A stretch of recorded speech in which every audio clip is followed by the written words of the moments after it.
to filibuster, even though one of them is a jar of mustard. Thank God it's Tuesday. We take a look at comedians, and Charles used to be one. We have a lot to say about comedy. Can you believe Gray is a jar of mustard? And then there's Lapsed. What does he do? And why is here? Thank God it's Tuesday.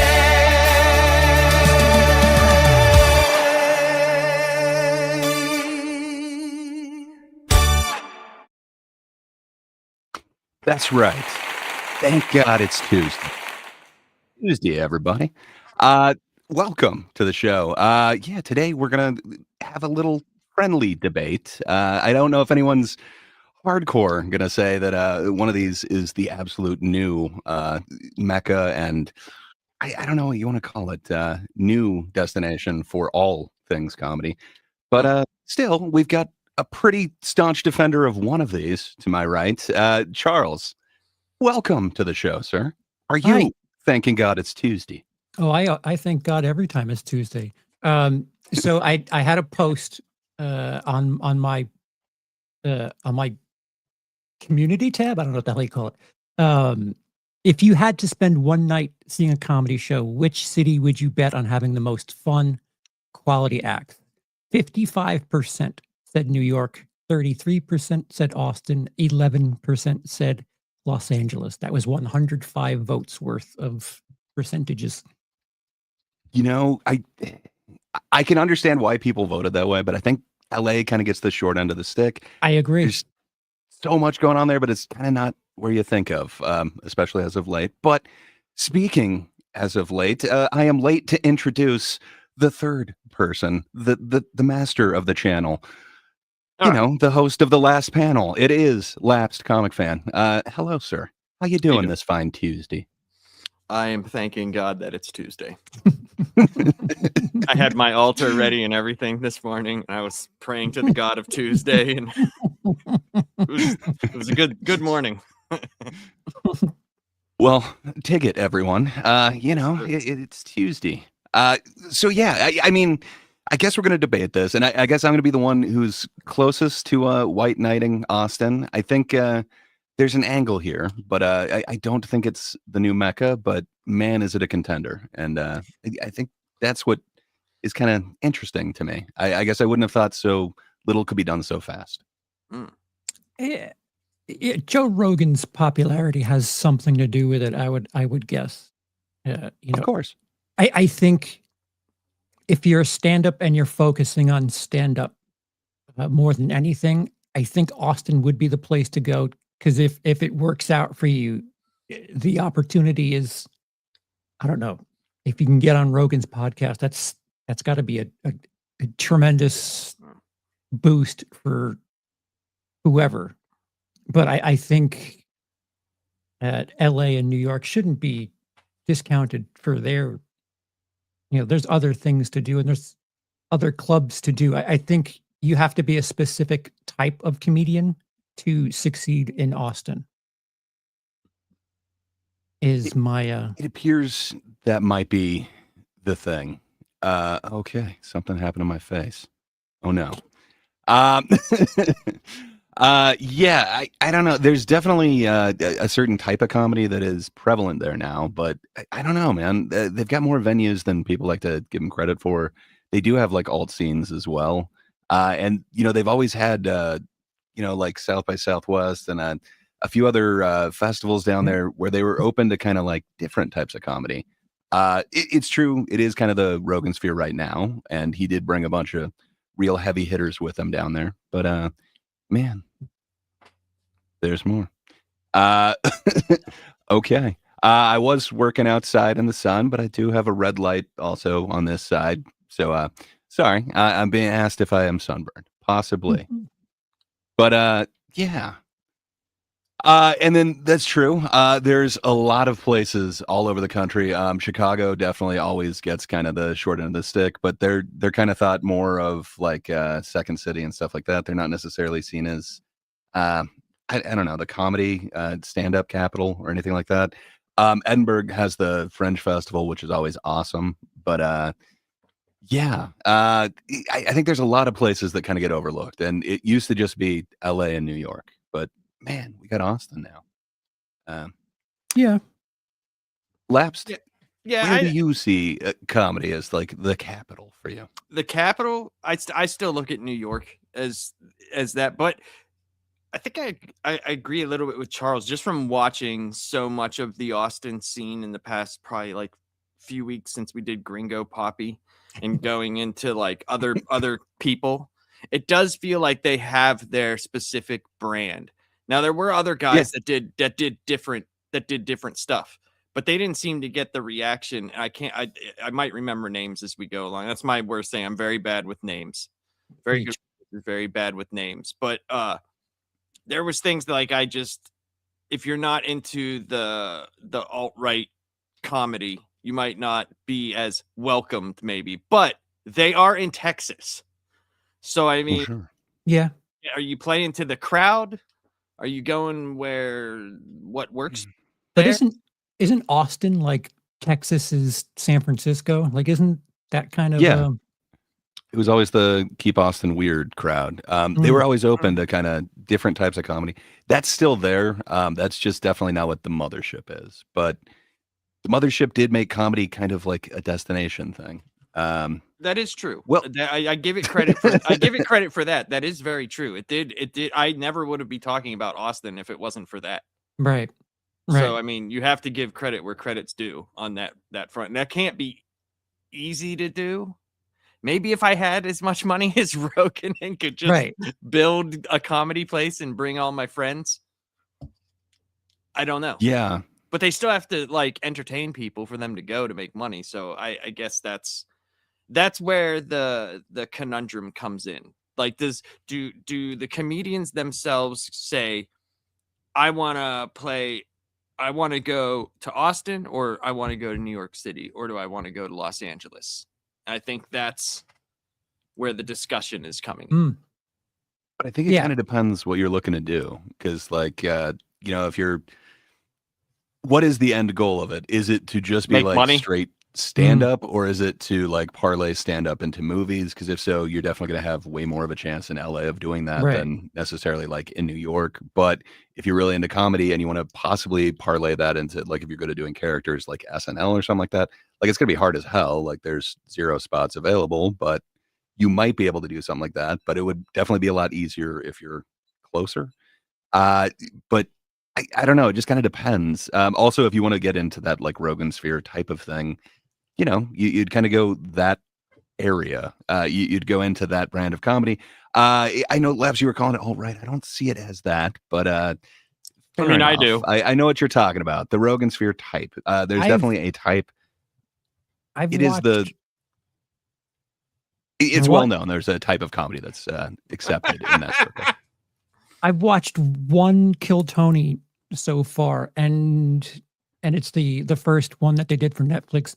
I will say, it feels like some sort of homage, some sort of tribute to the days of Dice and Sam Kinison, but I don't know if that's a good thing, because like just cursing and screaming isn't what that was about, and to be stuck in that period is weird. It's a little weird. I think you're shortchanging William fair. Montgomery a little bit for that. Not We exclusively actually need him. to. Okay. Fair enough. That crowd does like to yell, but it is kind of one of William Montgomery's bits, and it's way more than that. He's not just doing like a Kinnison impression, but you're right. For some reason, louder works a lot better there. Kinnison was a writer at the very least. He had funny things to say on top of his screams. Well, yeah, that's like the setup was the small, and then the loud was the payoff. Like, you're such a fucking idiot. Why can't you get, to me, that's at least for Kinnison. I look at C. Montgomery non-Burns is a little bit different, but there are to the layman, I could see them thinking like that's very similar. Well, if you put that guy in LA, you put him in New York, he's not getting very far. That's a very short act. Like, I don't know if you could do Well, a tight 10 like that. well, we got to. Okay, apparently I might need to go to the doctor and see about the rosy cheeks, rosacea thing. I don't know, man. I got a red light on the side of my room. I'm not sure if that's doing it, but thanks for the vote of confidence. So anyway, Just tell him you're Ted I Kennedy drunk. That's all you got to do. oh, dude, I wish drinking was a thing. I wish I could blame it on that. Um, but uh, sorry. Yes. As for if he would make it somewhere else, I think he would. But sadly, we have a video that we can kind of test that. William Montgomery specifically, when he's not in front of a crowd expecting that. Man, it is a weird kind of failure where he's committing to the bit, but the crowd is having none of it. It seems to be like the wrong gig type of situation. But Okay. that's one that we definitely got to look at, and also the David Lucas one, where it's kind of a Ooh. similar thing, but he walks a lot of the crowd. Uh, but you're right, like there is a type, but I don't know. I feel like they hit jokes from all sorts of different angles, but I Dude, hear what you're well, saying. it's so the one episode of Kill Tony that I did see was at the mothership. It was like the big premiere for Netflix. There were Yeah. moments I have like sympathy anxiety, so it made me break out. People going 3, 4 jokes deep without like a peep from the crowd. Like, oh, my palms were sweating. Just like I can't imagine just failing even in such a short time, like a minute. And then, like we said before we went live, hearing some of these people say, like, yeah, I've been doing it for 4 years. 4 years? You don't have 30 seconds material yet? Like, what? How much You've stage seen time are you nothing getting? yet. Just wait till you hear about the ones who have been doing it for like 15 years. It's like I would have thought this was Oh, like the first time you've touched a microphone in your life. But yeah, I would say that all of the Netflix ones, they're not the best example of that show. okay. It is best when it's in a club, and I think only one of those is in the club. But even then, it's kind of a forced episode. They do much better. Those aren't the best representation of it. Yeah, I've watched some. There's some that I enjoy. I just look at it as, for me, it gets a little bit redundant after a while because they do bring on a lot of the same people, or that maybe that's just who shows up, because I know that is a big deal. Mhm. And some of it I just don't get. Yeah. Like, I don't get, like, the one guy that's been there like every week who's got like the red hair and the bald on top, and he's just crazy. That's William Montgomery. That's the guy that we've been talking about, man. That's him. Oh. Oh, what is that? Yeah, What the big is red that? machine. That's terrible. Uh, That's the guy. he's That's hilarious. William Montgomery. No. Yeah, when I saw him in person, so I did see him. He Damn opened it. for Tony, or featured for Tony. It was great. I gotta be honest, he had this running bit of like selling Percocet, or excuse me. Yeah, That's it was him? Percocet. That's him? Yeah, it was great. It was great, man. He does different bits, but a lot of it is Well, somewhat spontaneous and The stuff on Kill loud. Tony that I've seen him do like the 7 or 9 times, I have not laughed one time, and I've just been like, dude, I would Ooh. never let this person around my child. He looks I like am- he raped. Yeah, I'm not saying I would let him around my kid either, but yeah, I hear you. But I appreciate him a little bit more. But all right. He- I guess He reminds me of a act that I worked with decades ago that very similar, just like knock joke type stuff. I remember one of his jokes, and it was like painful because if it missed, it missed hard, but if it hit, it actually hit quite hard. If a pregnant woman uses a vibrator, does a kid come out stuttering? And he has this like Dangerfield type thing to it, where he's just those types of jokes over and over again, and it is incredibly hit or miss because there's no like It's mediocre. no respect. Right. Yeah. Like, Well- and Dangerfield had character. Yes. So I Yes. do want to point out one thing that like he literally is there each week. He is kind of usually the closer. Yeah. So he does come up with a new minute. So that minute is new stuff. But a lot of what he ends up doing is kind of comedy in the interview afterwards. But I Okay. mean, he's not blowing his actual material that like he goes and tours with Okay. There we go. I was gonna say, on that is 1 minute. it Like it is literally it is a new minute. is it different? There's a Like, lot of Aphex Twin jokes and stuff. is his stand up like where he's actually opening for someone? Is it different? Is he standing there with a piece of paper yeah. reading off it? No. There's No? no Okay. I don't Is remember it him with any sort of card. Those are just for the 1 minutes as far as I know. okay? Because I mean, like, I could go, like, I mean, I'm not saying I'm good or anything, but I could literally go in there and just talk for a minute and it not make sense like his stuff. I could do that every week. Right. Could you Yeah. do it? All right. See, I don't don't- think you could do that every week, but I I don't could think the totally maybe do I that idea every underestimate week. you. the idea Okay, of man. writing one I'm not minute each saying week. I'm not saying it would be funny. I don't think he's funny. That's the whole thing. the problem is the writing a new minute every week like that. Not everyone can do that like that. Yeah. Louis C.K. made it quite popular to do an hour, then just reset after releasing it. Like, not everyone can do that. No, for Sometimes, sure. But some- it's not really comedy though what he does there. It is And- so and- comedy. How? It's not your cup of tea, but it's I mean, comedy. sir. I've seen him talk about toilet paper that he used at a restroom. bitch. Yeah, I went into There's the a lot of restroom. There's a lot of holding his jokes about paper, plies and stuff, man. And I didn't like it, and I got shit on my hand. On my hand. Ah! Like I don't know, dude. I mean, you want me to do that for 1 minute a week? I mean, it kind of sounds like you're doing a Kinnison impression. I mean, Oh, that's you odd. can. Go figure. Yeah. Well, I don't get that impression from William Montgomery. What can I say? I'm a fan, but we'll focus a little bit more on him in a future episode. I think I can win you guys over. If you want to focus on that, I can get some of his best bits. And Like- let me tell you, that on top of him committing to it while the entire room is against him, I don't know. It might Yeah, no, might win you over. it's avant-garde. It is. there's something to it. I just don't know if I would call it what I would want to see as far as a stand-up show is concerned. So Jaden in chat says Austin is to comedians as LA is to actors. They'll come in with no money, living in their car to become a comic. I feel like that's kind of the thing right now. The one thing that I felt, I don't know if I said this before the stream or during it, but I feel like what American Idol was to singers, that universe in Austin is probably that for comedians. People just not understanding how good they are, but going there to see if they can cut the mustard. Forgive me, Gray. Based. No, I get it, and I think you're right. But I mean, like, you wouldn't go to like American Idol to be like, can I sing? Let me try my first song here.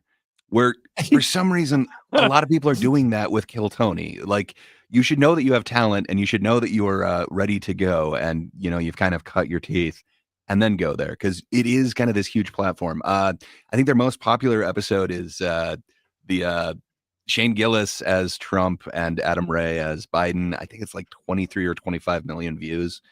I'm just saying, like, if you're just some unknown on there, man, that's at least millions of pairs of eyes, even if all didn't watch the entire program. For sure. Man, for sure. It's definitely a major platform. Oh yeah. A major can you platform. imagine completely bombing, like not really having a minute ready and doing that? Yes.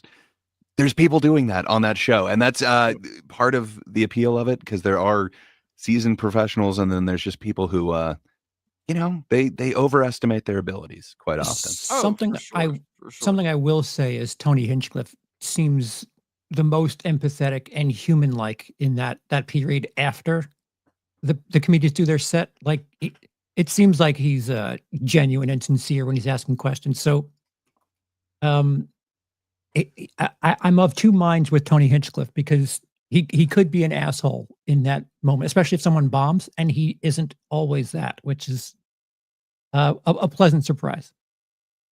I dig him, but he can definitely be an asshole. Part of his shtick is the whole like bravado thing. So I don't know. He's an asshole quite often, but I'm a Sure, but like fan.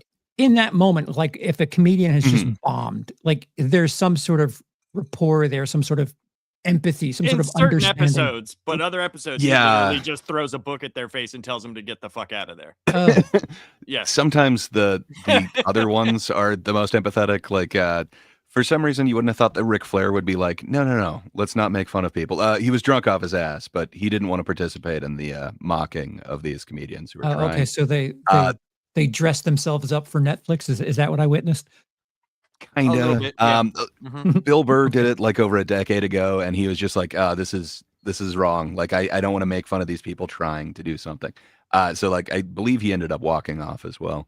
Wow. There's been quite a few walk-offs throughout the years, but yeah, it depends.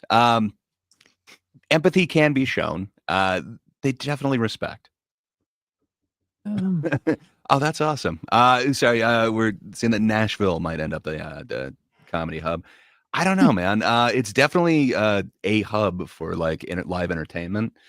I don't know. I just don't see anything really competing with New York. I mean, it's got 50 years of legacy on it, but you know, Austin has 5 years, and man, to be a contender in that Well, short of a time frame.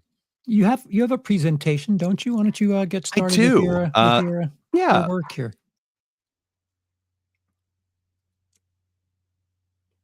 Woo. Sweet. Sorry about that. Dog was barking. Okay, so we've got LA versus Austin versus New York. You know, it's all slide like.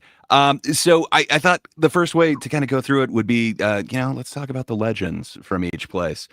So the other thing is, I do not have every legend on here correct. There's about 1 million people left off of each of these, and it's where the internet is saying. So which one you I'm sorry. at? George Carlin is an LA legend?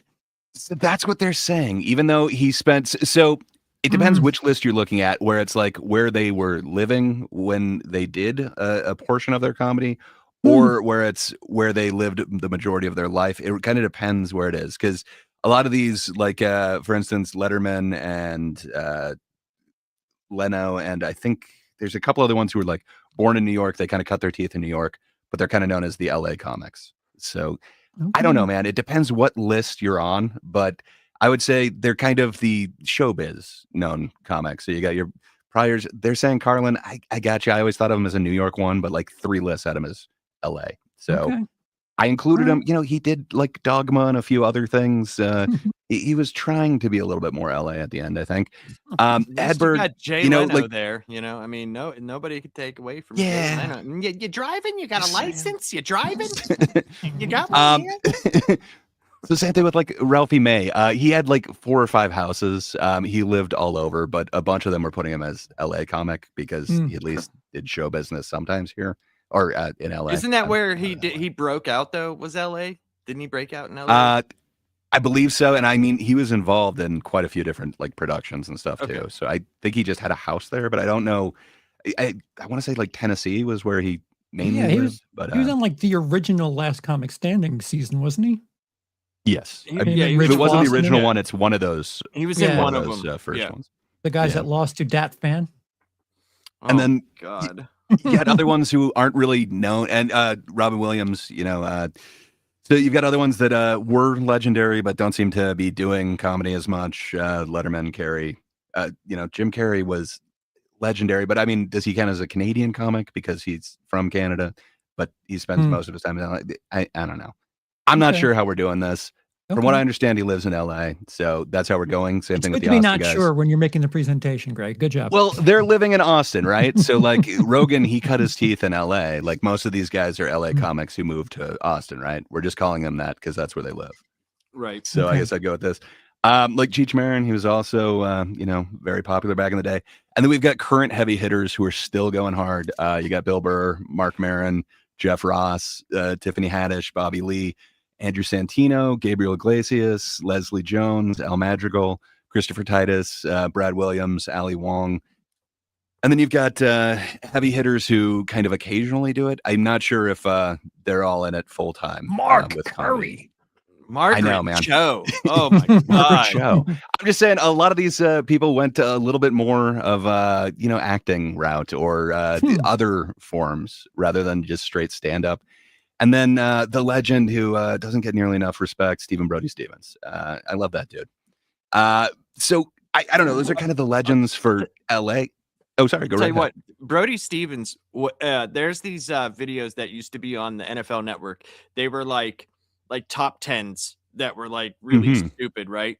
And his stuff on there was always hilarious. It was always really fucking funny and always made me smile every time I watched like a top 10. Because they would be like, you could watch them as full shows on YouTube, but they were actually just like in between commercial breaks. They'd have like a number 5 and 6 and number 3 and something like that. And he was always hilarious on it. Always hilarious, Yeah. Brody Stevens. I don't think he gets enough credit, and he was kind of one of the original kind of mainstays of Kill Tony as well. Just man, he was a whole influence over there, and just man, he was a presence. I dug him, but still, he's not necessarily LA. He would always rep his own particular hood, which still California, but he's not exactly LA. But man, deserved more. So I think you'd have to compare it to the New York Legends, which again, I apologize. I didn't realize everywhere that I Carlin was looked on at, both. Carlin was included, and it's like I don't know which one he goes at. You have 3 comedians in a row from my generation: Joan Rivers, Lenny Bruce, and Don Rickles. So at least Well, I remember them. The entire left is the legends who are gone but not forgotten. The great Patrice O'Neill. Love me some Patrice. He was the GOAT. I really wish he would have gotten one more special. I think he totally would have popped. Elephant in the Room was awesome when it finally dropped, but man, I think he could have gone so much further. And think what he would be saying today. Same thing with Carlin. That would be amazing. Joan Rivers is kind of getting a little bit of a resurgence with Hacks on HBO. There's a kind of fictional version of her, but man, she deserved a little bit more recognition than she gets. Lenny Bruce, he at least gets his recognition. Rickles, love it. Kaufman, I don't know. He also did a bunch of stuff in LA. So is he really a New York comedian? I don't know, but he's amazing. Gilbert Gottfried, how do you not talk about Iago? He's the greatest. Too soon. Richard Lewis, man, he's a classic, and man, was he a killer. And I don't think he got enough credit, even though he was with us until recently. And then Charlie Murphy. Some say he stuck at it a little bit longer than Eddie. I don't know that he had quite as much impact, but man, the impact that he had is huge. Greg Giraldo, he is my favorite roaster ever. Charlie Murphy he writes really good skits. And his stand-up was, from what I saw, it was okay, but his skits and his appearance in skits were great. Yeah. I think they were fantastic. I think LA comedians go there for performing. New York comedians go there for writing. Okay, that makes sense. For offshoots. Yeah, that makes sense. I could definitely see that. You're kind of going with the New York Legends. They're going with Clay. I mean, the Dice Man? He is as New York as it gets, but he didn't always live in New York, from what I understand. So I don't know, but he's very stereotypical. There is a guy I left off of the Austin list who I have to show you. You're probably not familiar with Timmy No Breaks. You need to meet Timmy, but we'll get to that later. Supposedly Tracy Morgan cut his teeth there. I know that he did SNL and they did 30 Rock and everything. So it seems like he was always an East Coast guy, but I swear he also spent a ton of time in LA. But it doesn't seem like he's quite out there nearly as much. Same thing with Seinfeld. It doesn't seem like he's out there nearly as much, but he seems to be a New York guy. Jon Stewart also. I would say Seinfeld's a New York guy. I mean, most of his early work was all in New York. Yeah. His bigger stuff was in New York. So. For sure. And then you've got amazing writers. Larry David, while his stand-up career was very small, man, was his writing prolific, like Charles was saying. Eddie Murphy, one of the most powerful performers with so much impact, such a short career. I don't know. Did you guys happen to watch the doc not too long ago? Yes, I watched it. Which one? You think he's making a comeback? There's Netflix Eddie Murphy one that he could be. If he does, he's awesome. Definitely bringing a puppet. I have not. Yeah, I have not seen it. Interesting. It's a good stand-up special. Okay. It's very touching. For certain, kind of a documentary thing. Yeah. Oh, I'm sorry. That's what I meant. Documentary. There's some like some really like heartfelt stuff in that. Like when he talks Interesting. about buying the gravestones. I won't ruin that part, Oh. but that's very, very touching. Ooh, Okay. I've got Tracy Morgan on here twice. I did not even notice that. And did good you, times. you know, Sean has a good point. Did you think of me as a British comedian, or did you not know how to spell Patterson? I have you listed as other, so Hey, I mean you're not You don't- in New York currently, and I do have another list that's current comedians. I am a have- legend. These so are far I these haven't are seen legends. Bill Hicks on here. Maybe he could be with you on other. So that's the other thing. Like you do have the Hickses and stuff, and they definitely went through both of them. But from what I understand, he was mainly Texas dude. I think even Yes. in the end he was there. So I don't know, man. There's so many that aren't just these two hubs of it, but still, it seems like one has a little bit more firepower. So you get to like the Bill Maher's, the Paul Reisers, the Ray Romanos, who are powerhouses in their day, but they don't seem to be doing as much stand up. And then you've still got current legends. You've got Dave Chappelle, Louis C.K., Chris Rock, Attell, Quinn, Ari Shaffir, Greg Fitzsimmons, Jim Norton, Todd Barry, Jim Gaffigan. Like all of these are huge headliners. Maybe some a little bit smaller than others, but some legendary nonetheless. I don't know, man. There's a lot of firepower in these legend lists. I'm not sure who I'd pit against each other, but man, and I'm sure I forgot a million on each list. Okay. It was a little bit harder than I would have thought to kind of gather. Everyone classifies it a little bit differently, and I think I would argue with some of these, Sure. but that's not the only way that you'd kind of do it. So I think the current comics would kind of be a big thing, right? So you got Burr. It's hard to ignore Burr. He is huge. He's doing arenas right now. But you've got solid acts who might not quite be there, but man, Marin, he's literally like interviewed a president. I know that doesn't necessarily mean you're a better stand-up comedian. I'm just saying it's not all one side that gets to interview political figures. I know how he feels about Austin. But yeah, you got the Roastmaster General, Jeff Ross himself, legend. Tiffany Haddish, Bobby Lee, Andrew Santino. Fluffy, Gabriel Iglesias. Man, he is about as as big an arena act as you can kind of get as a single comedian right now. He's killing it. Leslie Jones, Al Madrigal, Christopher Titus. And then you've got other amazing ones. Oh, Brad Williams, probably still an arena act. Ali Wong, she was killing it for so long. You've got fun, interesting ones that are a little bit different. So you get kind of Maria Bamford types. Love her kind of, I don't know what you would want to call that, avant-garde humor. Doug Benson with his kind of stoner humor. Awesome as a podcast host. His comedy, I like it. Maybe it's not for everybody. I know your favorite, Charles, Hassan Minhaj. He's everyone's friend's boyfriend or husband. I love closing a 20-minute bit with, and I'm pregnant. Yeah. Or married, whatever. Married, pregnant. Doesn't matter. Clapter. Is yes, sir. Patton Oswalt not on this list? So for some reason, I've got Ali Wong on there twice and no Patton, but Patton should definitely be on there. I'm Same realizing how difficult this must have been for you because, like as I'm thinking, I'm like, hey, what about this bout? What about this one? There's like 100 that I don't have on there. He definitely coined the if you hit a midget on the head with a wooden spoon, it turns into 10 golden coins. So I wonder if he tours with Brad Williams like all the time. So I mean, Brad Williams is a headliner, man. I'm not sure. Well, it doesn't matter. You could still hit him on the head with a spoon. Regardless, if he is. He's no Remy, but fair enough. Yeah, and then you've got other ones. Other ones that we talked about kind of on the Legends list that are still out there sometimes, but it doesn't seem like it's necessarily kind of a full-time thing. But yeah, this one's looking a little light, but it's not just about LA. I probably could have put way more on there.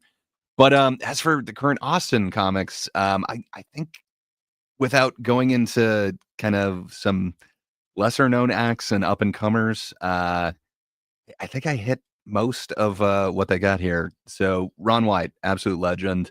Joe Rogan, he built an empire. Owns a club. Definitely tells jokes. Tom Segura, hell yeah, he is definitely a headliner in his own. He's doing stadiums, arena tours. Roseanne Barr, legend. I don't know how often she's performing, but I know people are rooting for a comeback there. I know she's definitely performed at the Mothership. She kills at the Matt CPAC McCusker. circuit. Matt McCusker is awesome. He moved to Austin, I believe, when Shane did, but it looks like he has remained, even though Shane kind of moved away. But he's killing it over there. I've loved his last couple of specials. He's definitely up and coming. Sebastian, he might be the biggest comedian right now. I think maybe between him and Shane. I guess we can look into numbers at some point in the future. But he's definitely one of the most recognizable. He's way up there. Christina P, hell yeah.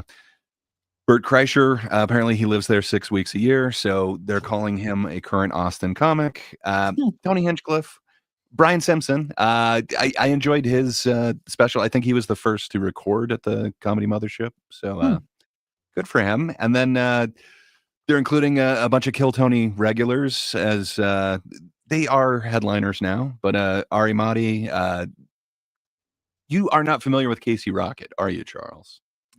I think I am. What does he look like? Oh, he was in one of the arena shows. I think I am. Okay. Long hair, right? Yes, he is kind of a crazy fella, but in a different way. Yeah. Super dig that dude. My cousin Cam Patterson, too. Yep. Yeah, I don't know if your cousin counts because he's currently an SNL cast member, so he's at least part-time in New York, but I think he still does club dates. I'm not sure. It's been a minute. Of the Pattersons you include on these damn lists, you got cousin Cam. Hey, I'm not to current New York, so you don't know. You might be on it. Also, can you hold on a minute? I need to do something. But Tony Hinchcliffe, I can't deny him. He has this entire.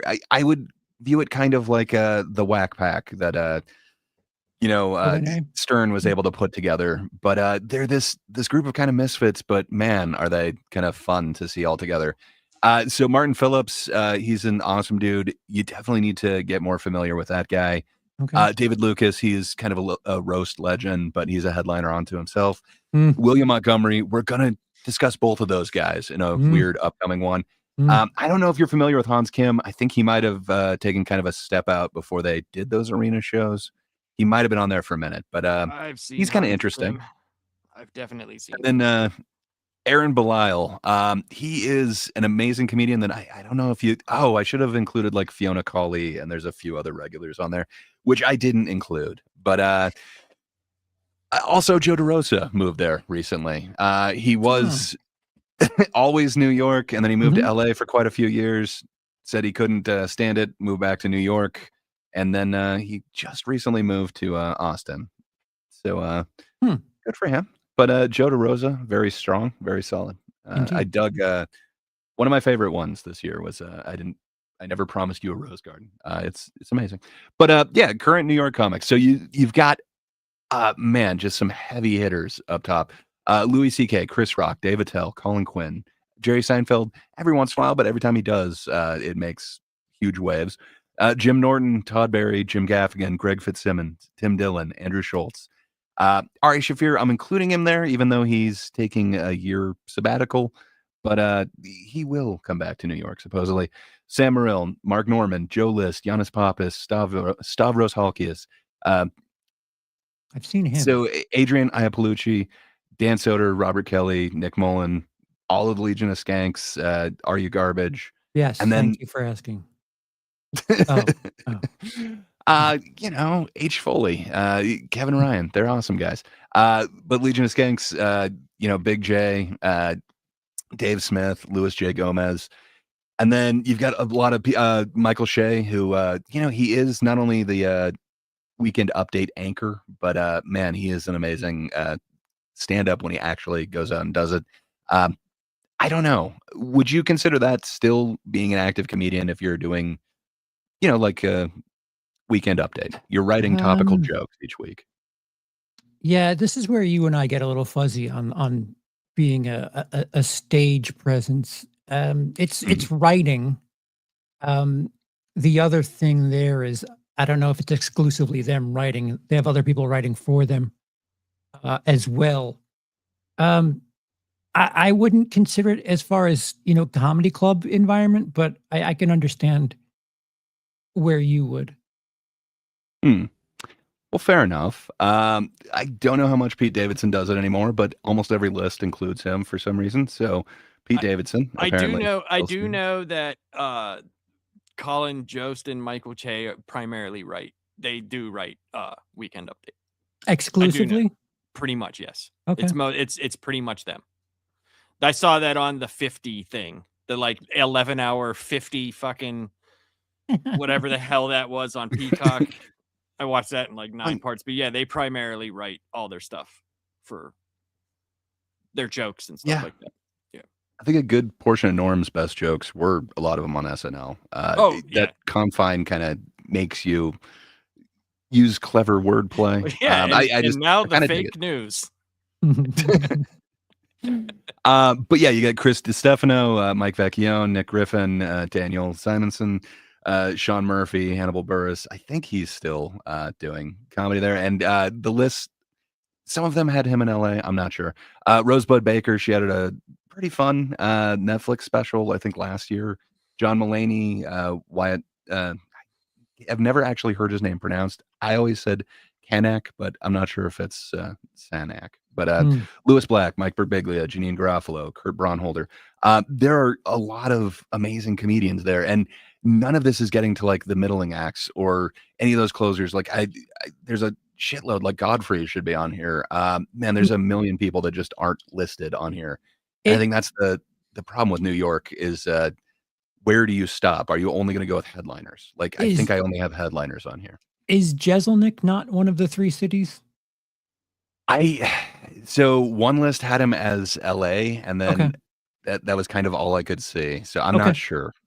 I don't believe he's New York. So I want to say he's LA, but I couldn't find it definitive on quite a few of these guys. And I don't know if it matters anymore. Like how often do you, if you're a touring comedian, unless you're like kind of working something out and then you could do kind of a stint in a town. But even then, I don't know if you'd want to, week after week, do the same bit in front of some of the same club.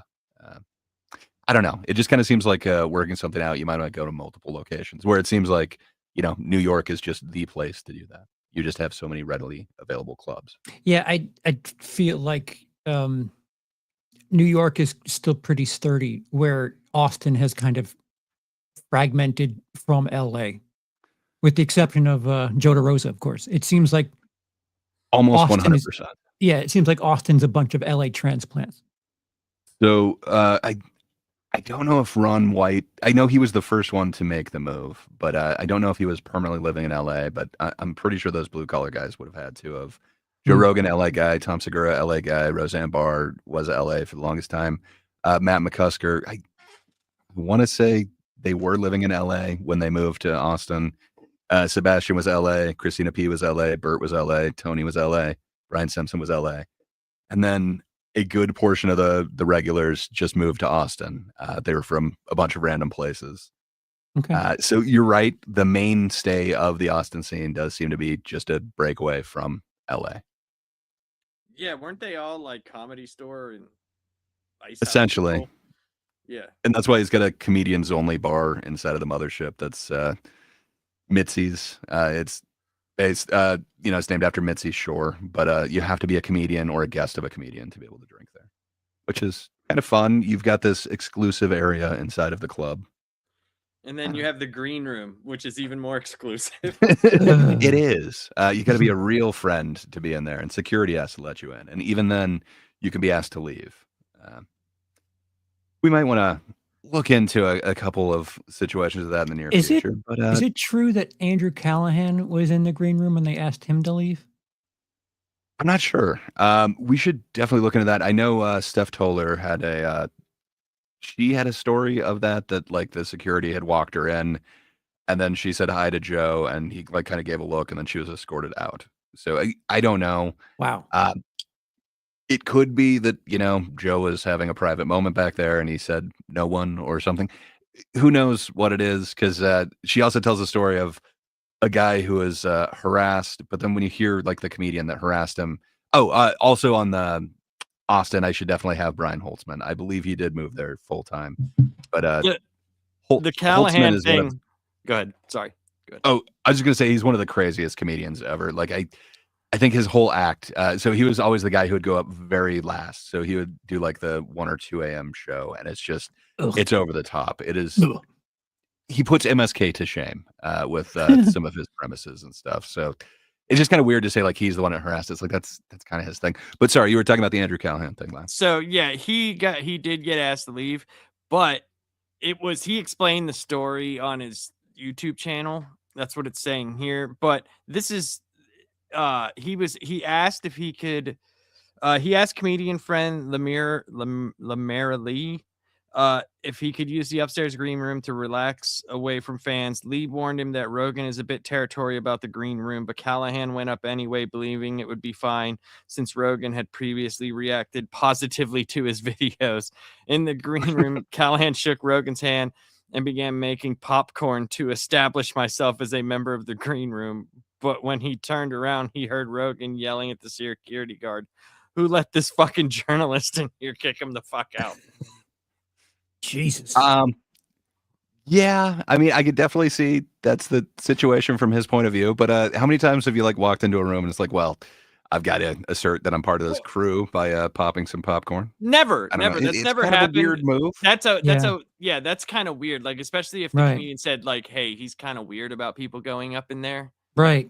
I wouldn't have done that, me personally. Right. I would not have done that. So it might be weird. Yeah. Like, there might even be a weirder, take from someone else that may have seen it. That's what he said. I just looked it up because I remember hearing about that and I couldn't remember where I heard it. Maybe it was just a random video on YouTube, but I remember hearing about that. Yeah. But it's like very Ty odd. Rivera and Steph Toller have all kind of also reported that the green room seems to be very territorial and only certain people are allowed there. So it seems like that part of the story, that seems to check out with what everybody else is saying. But I'm not sure if he was yelling or if it was just like, hey, get that. I don't know. I'm not going to do a Rogan impression, maybe it's just me, but like I would have just said, hey man, this is just for these people. You need to leave. But I don't know. Maybe I'm just different. I've never created something that big to the point where I would need something like that. And I'm not famous to the point where I would at any point, but to need to be away from people. So like I still have the advantage of just turning around and going in my house. So like, like I don't know, there's got to be more to it than just that. But I wouldn't put it past Rogan just to have like an all boys room. Well, that's what it seems like where, like as a comedian, you're allowed at Mitzi's. So you're allowed at that bar, but so is like any other comedian or anything. So it's kind of like a super open green room, but is this exclusive, you might not have it's weird. a private one. So Mitzi's is a bar that's separate from the actual club. They have 2 bars. I believe so. It's a huge place. I believe it's like they have the one bar that overlooks like the stage area that's like above where people sit, and then they have it wraps around, and then there's another place that's like their area that leads down to the stage. Gotham is huge. Their own bar too. One bar. New York Comedy Club had 2 rooms, 1 bar. The Stand. Well, maybe it's rooms, just 1 bar. like a thing, like because he's honoring You just let them in the green room. call me silly. Yeah, I have no idea. It's all kind of reports, but it doesn't sound like it's the most open to like newer acts or anything like that. But hell, if you're doing a bunch of open mics, like should the open micers be allowed to? I performed tonight, so I'm coming in the green room. Like, I don't know. I understand like wanting some exclusivity, but I don't know. Yeah, I just don't know if you need multiple tiers of exclusivity. Like if you're a regular, if you're either a paid regular or non-paid regular, then you can be in the green room and Mm. open micers. You can sit at the regular bar, not the Mitzi's comedian exclusive bar. I don't even Yeah, know if it I kinda makes sense honestly to would me. want to hang out with any of them in that green room. God only knows Yeah, what the fuck goes on in there. Jesus. I was never one for I hanging mean, out anyway. you can get some good tips, I'm sure. You know, Yeah. ice baths, where to get good elk meat. I'm sure there's something in there. I think the other thing that, is a huge factor is, like, how many clubs there are. So, Mm, I don't know a shitload of these clubs. I've been to mm, the store before. I definitely know of Laugh Factory, and Laugh Factory, there's, like, 4 versions mhm, of it. I think they've got it in, like, 4 cities along there. The Improv, of course, Ice House, Upright UCB Theater, and then the Brea Improv. There's a whole lot of other ones that are listed as comedy clubs specifically, not like bars or whatever. I know I've listened to a couple different podcasts that were at Dynasty Typewriter. I think it's more of like a stage that you can kind of rent out the room. But still, it's comedy. It's just a different type of comedy. Maybe it's not stand up every night. The But UCB was my favorite sketch show. That was by far my favorite show. yeah. So I mean, like, and Flappers is kind of famous for having the funny name. But yeah, there's a lot of clubs that are out there, but I don't know. Even when you kind of look at what's available, some of these must be very small rooms. Some of them I'd never heard of. Just they happen to be listed with actual comedy club in their Google listing. But Holy shit. Austin's pretty close, man. These are all also listed just as comedy clubs, and most of them have comedy or comedy club in the name. But the real ones, you got Comedy Mothership, which it's the mecca. There, it is the start of this new thing. But then you got Sunset Strip, which is owned by Brian Redband, who's kind of the right hand man of Tony.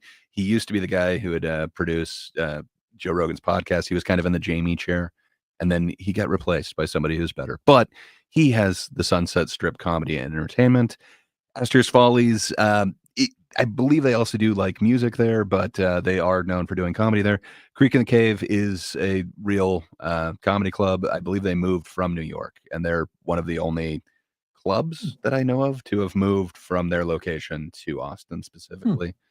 And then Vulcan Gas Company, they were kind of an everything venue, but it looks like after Tony was doing Kill Tony for I can't remember how many months there, they basically kind of switched to a comedy thing because of this boom. But yeah, and then there's just a ton of other ones that I've kind of never heard of, but a lot of them are kind of smaller rooms. I saw a lot of them said that they do open mics and stuff, but you do have more clubs than you'd think of. Could you have a headliner at all of these every night? No, I think they're a lot more of the feature and open mic type clubs, but still, there's a lot more clubs than I think people give Austin credit for. And then if you're going to go the surrounding area, there's a shitload more. But yeah, and then they've also got a shitload of bars that they do comedy at or do comedy nights at, which I don't know if that quite counts or whatever. So I kind of left those off of there. But then if you juxtapose that with New York, just man, Gadoosh. all of these are legit ones. They've got a million bars as well that do like comedy nights.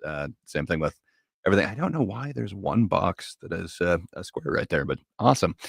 But yeah, you got the Comedy Cellar, the Stand Up New York, New York Comedy Club, and they've got 3 different versions of it: Gotham Comedy Club, Comedy Village, Stand Up New York, Village Underground, the Comic Strip, the West Side Comedy Club, the Comedy Shop, Rodney's, Sesh Comedies, Caveat, Asylum New York. And then there's just a ton more. And if you're going to count like what's also available as like sometimes rooms or those ones that you can rent out, I think like Grove 42 is definitely one of them. And there's another one that I can't think of the name of, but they get kind of rented out for like podcasts and live tapings a lot.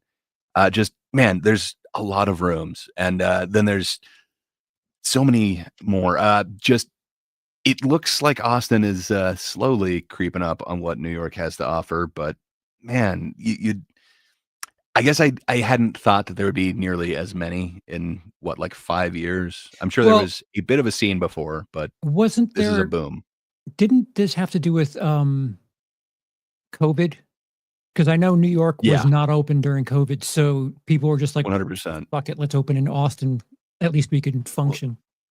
and I think it killed, some of the classics as well, Caroline's. I don't think it made it through COVID, and, Oh, is that there's true? a See, well, they weren't open when I went there, and what I saw on the internet, they said COVID. They didn't make it through it, so I don't know. oh wow, I didn't know that. That's nuts. Yeah, and there's some, like, real classic ones that aren't on here. If you go, like, classic all-time rooms, man, the New York club list is just gonna be huge. But, yeah, it's just kinda I would have thought that, somebody with, like, 5 decades of lead on Austin, it would just be, a dead no way that they even come close, but, man, it's getting there, like, they're not Mm, nearly as big, but, I'm just saying, they're kinda biting at their heels, and it's only 5 years. Now this could be like a boom bust situation, but, man, it's kinda booming right now. There's a lot of clubs. It's not just I those would be ones, but scared to do comedy in Austin, especially like the life that comedians live. Imagine like I'd be going to jail in Texas. Alright, fair enough. Fuck that. I wasn't thinking that comedy would lead to jail. I was just Well, thinking, I'm like, just I'd saying be there's afraid comedians to that do it in have, New York, man. that have drug problems and stuff like that, and there's, Oh, yeah. you get caught with a tiny bit of cocaine in New York, they're like, they just take it from you and you leave. You get caught, you might be doing fucking 30 years. that's one of those Fair benefits enough. where you want to get in tight there at the mothership because There you go. something Yeah. tells me. You just pull out your thumb with Yeah. Rogan's face on it. See, I'm part of it.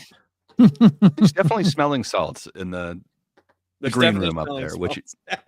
it's kinda awesome. It's a quick wake me up. Fair enough. I hadn't thought of it like that. I was just thinking, do you want these legends seeing, like, how green you are to comedy, how shitty your set Oh, currently I is? I wouldn't don't give know. Uh, for me, New York would intimidate the shit out of me, but so would going and doing, like, Kill Tony or something. Like, But yeah, my god, you could have millions of eyes on you. It's not just these legends in the room. Just I don't Oh, know. that's why, like, I think I've been breaking out. I've been watching all this shit, and I'm getting like this secondhand anxiety. Like Oh, there's nothing but anxiety from that. I had this cold sweat. Like, am I bothered by this because I wouldn't do it, or am I bothered by this because if I did do it and fail, like, how would I feel at that moment? And the point afterwards, like, how long have you been doing this? A lot longer than 3 years. yeah. Yeah, I that don't know would how I'd feel. Me personally, I probably wouldn't give a shit just because Yeah. I don't really care about anything, to be honest. But like, I understand people's like nervousness. Like the only time I could really say I was nervous in front of people was like the first time I did anything with a band. Like that was the first time. But then after that, I was like, what do I care? Like I don't care. Mhm. It's me. I'm doing this.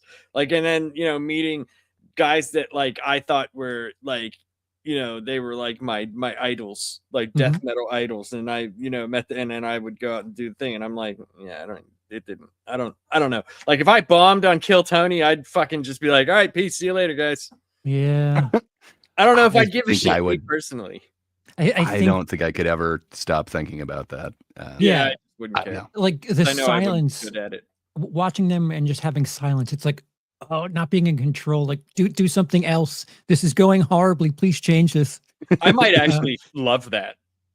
Oh no. Dude, I'm a weird guy, man. That shit don't bother me.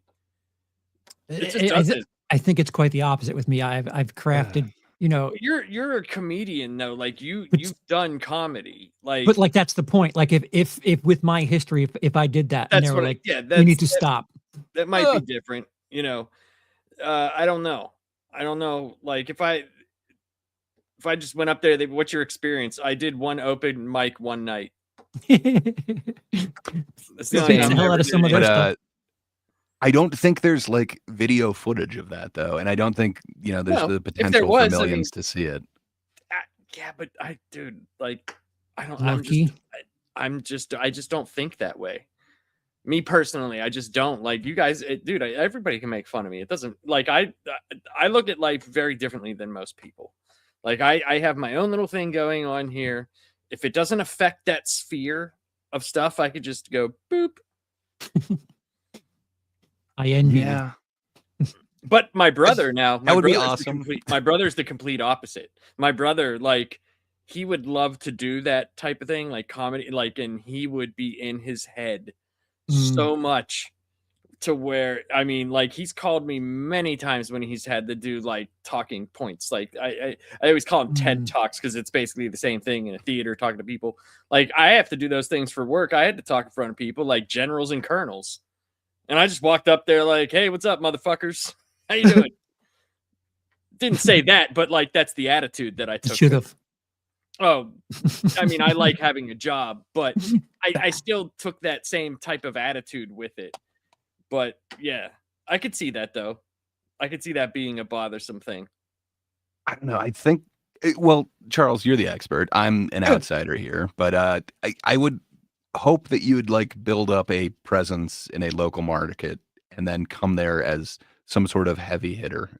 You wouldn't want to necessarily try to attack New York as you're just getting up for the first time, getting a mic in your hand. The first, like, I think first impressions matter. But am I wrong, sir? The New York Comedy Club, that's where I first did stand up. I don't know. It was one of the shittier small rooms. It's about the size of a subway car, but it's intimidating. But at the same time, you got to start somewhere. I'd rather find out the hard way from New York City than somehow be I don't know, erroneously coaxed in fucking Milwaukee or some shit. You don't want to start at Howlers in Pittsburgh. Right. I mean, all right, to each their own.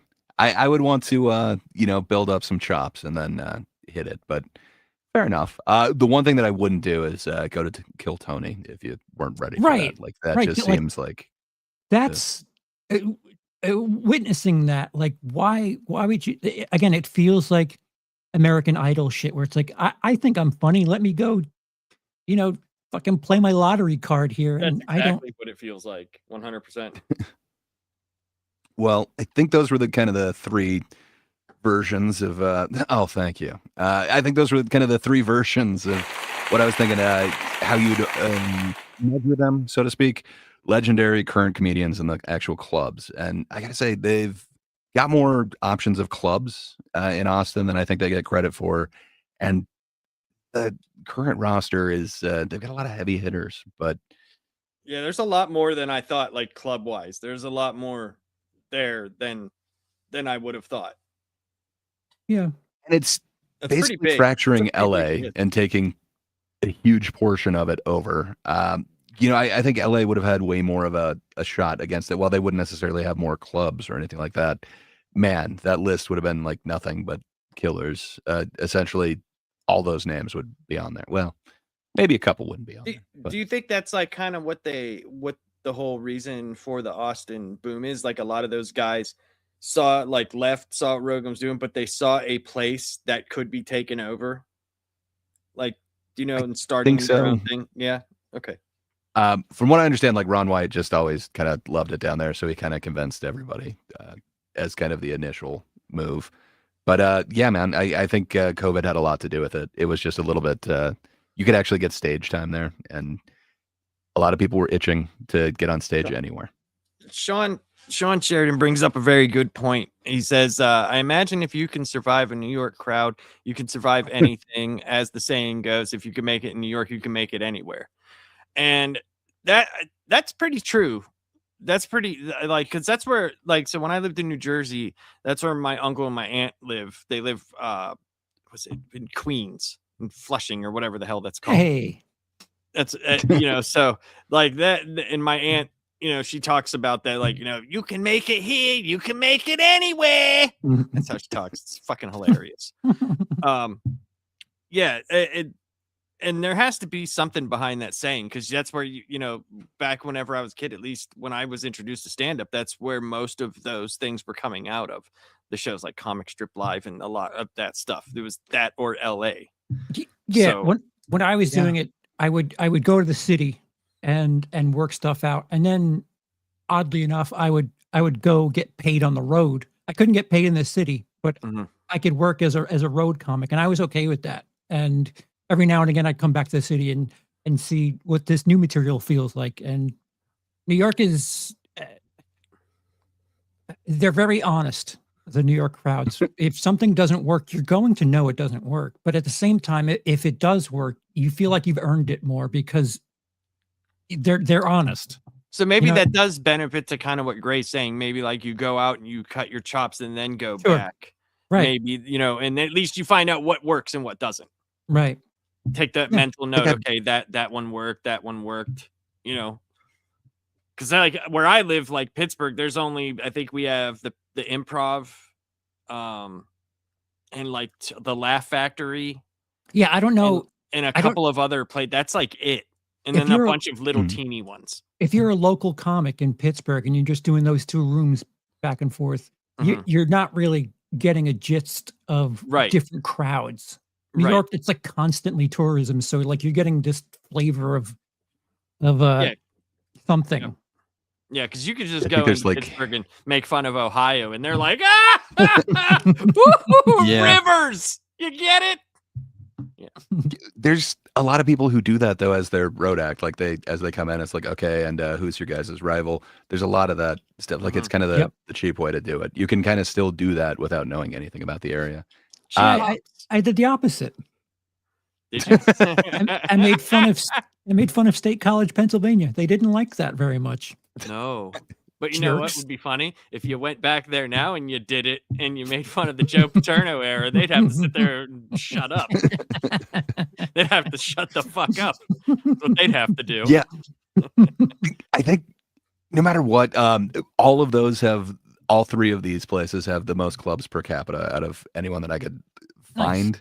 Nice. I tried to go with a bunch more. Like I looked in Chicago. I didn't have every single one of them, but it seems like there's some options there. But man, it's kind of nothing. Like New York is the one that can kind of do that, and that is kind of a reason why a lot of the serious comics kind of go there, and that is kind of the mecca. I mean, if I don't think you could ever COVID and still be that strong. I mean, as liberal as they were with the sanctions that they took towards it, that should show you like how strong it is there with comedy in the club. I can't believe Caroline's didn't cut it. That's wild. That's Caroline's Comedy Hour, man. That was such a good show. Right. It was such a good show. Just because it's in Times Square, I would assume the rent is ridiculous. Probably.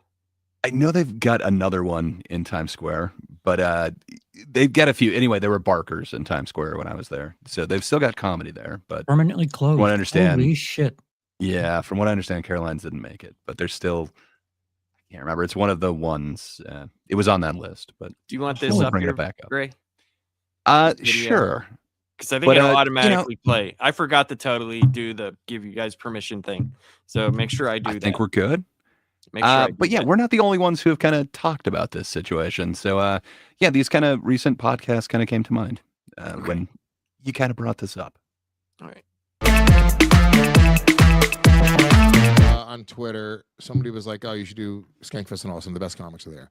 So then I replied, quote tweeted him, "The best comics are in New York, bozo." You called him a bozo. Called him a bozo. Good one. That's good. Bob Kelly. Bozo's a fucking hurtful one. Yeah, so sorry, this is from the Regs. It's Regs with a Z. But yeah, you've got Louis J. Gomez, Robert Kelly, Joe List, and Dan Soder. It's a great podcast, but he just happened to bring up that somebody on Twitter was hyping up Austin, and he had to kind of take a little shot at him.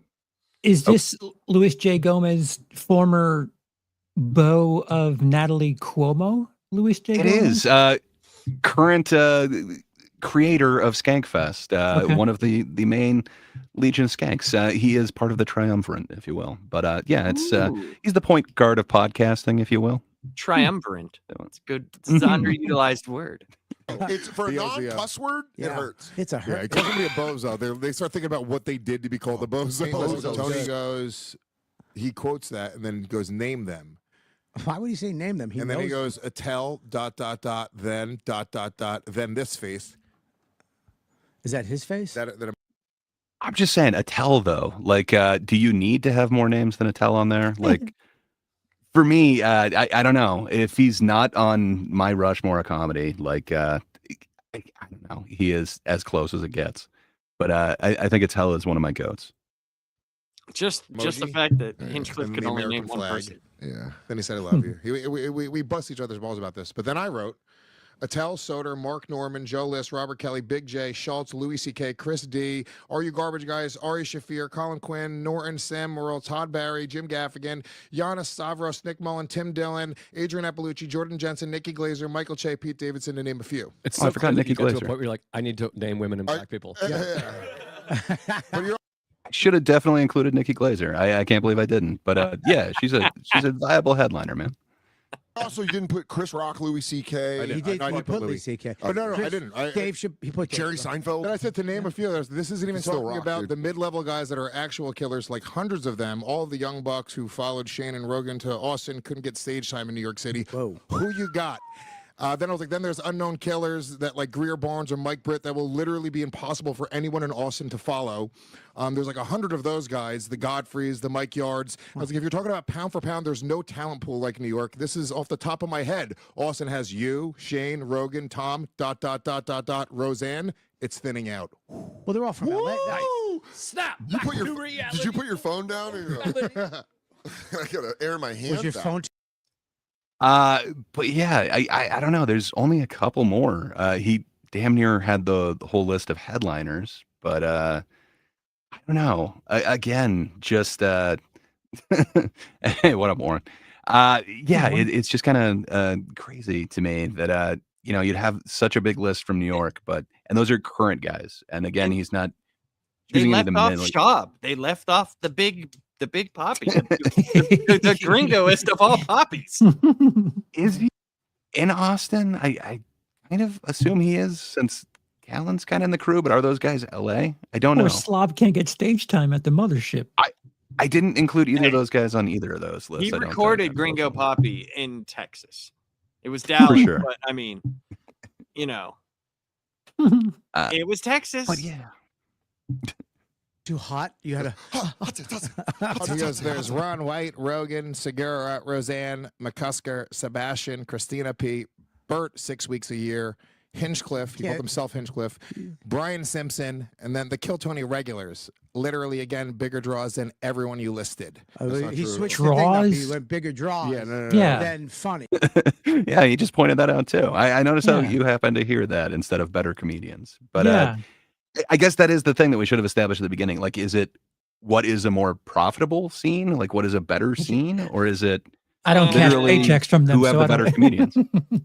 Yeah, but like the Tony Hinchcliffe is huge into wrestling, so he speaks that way a lot. Like a For lot. sure, but He's a heel. Yeah. It's a Right. different, that's a different argument. Do you know what Mike Britt could do in a minute on Kill Tony?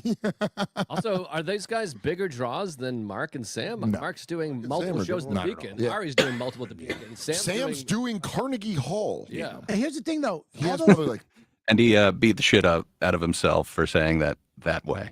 There was like a 3-minute intermediate thing. He's like, why did I say it like that? So all yeah, those he did people are address. from L.A. He named 7 people. But they're all from L.A. They made their bones in L.A. Most of those people. Did he right? also Street fight. leave DeRosa off the list? Because that's kind of hilarious. oh, did he leave DeRosa off the list? He left DeRosa off the Oh. list. DeRosa. And DeRosa's great. DeRosa's is DeRosa's New incredible. York. He's New York. DeRosa's New York. Yeah. Oh well, That's awesome. I'm gonna let Joe know that his best friend Tony left him off the list. They say in LA right now, they're like, yeah, fuck you guys. Yeah, they're like, we got Andy, Santino. Andy Tino and Dick Bobby is Lee. outside doing crack. Andy Dick lives in the street, we think. They got Bill LA Burr, well, they- Santino. Yeah, they got Santino, Bill Burr. Bobby Lee. Sebastian, I thought. Well, Sebastian does live there, but he might have moved. Sure. to Austin. LA's got a lot of good comics. Yeah. Yeah, of course. Who else? Major cities are just Oh, going to have a lot of people. Fahim's Well, great. Lewis was like wrote something. So, yeah, like it's kind of crazy, but I don't see them pulling a bunch of names that we weren't kind of able to. I don't know. Even Tony Hinchcliffe, who you think would have his like fingers on the pulse, he just listed Tony regulars. And he said draw. Draw just Yeah. Well, he does have a profitable tour, which, kind of Last Comic Standing had things like that too, like the Killers of Last Comic Standing or whatever. He does have the Killers of Kill Tony tour.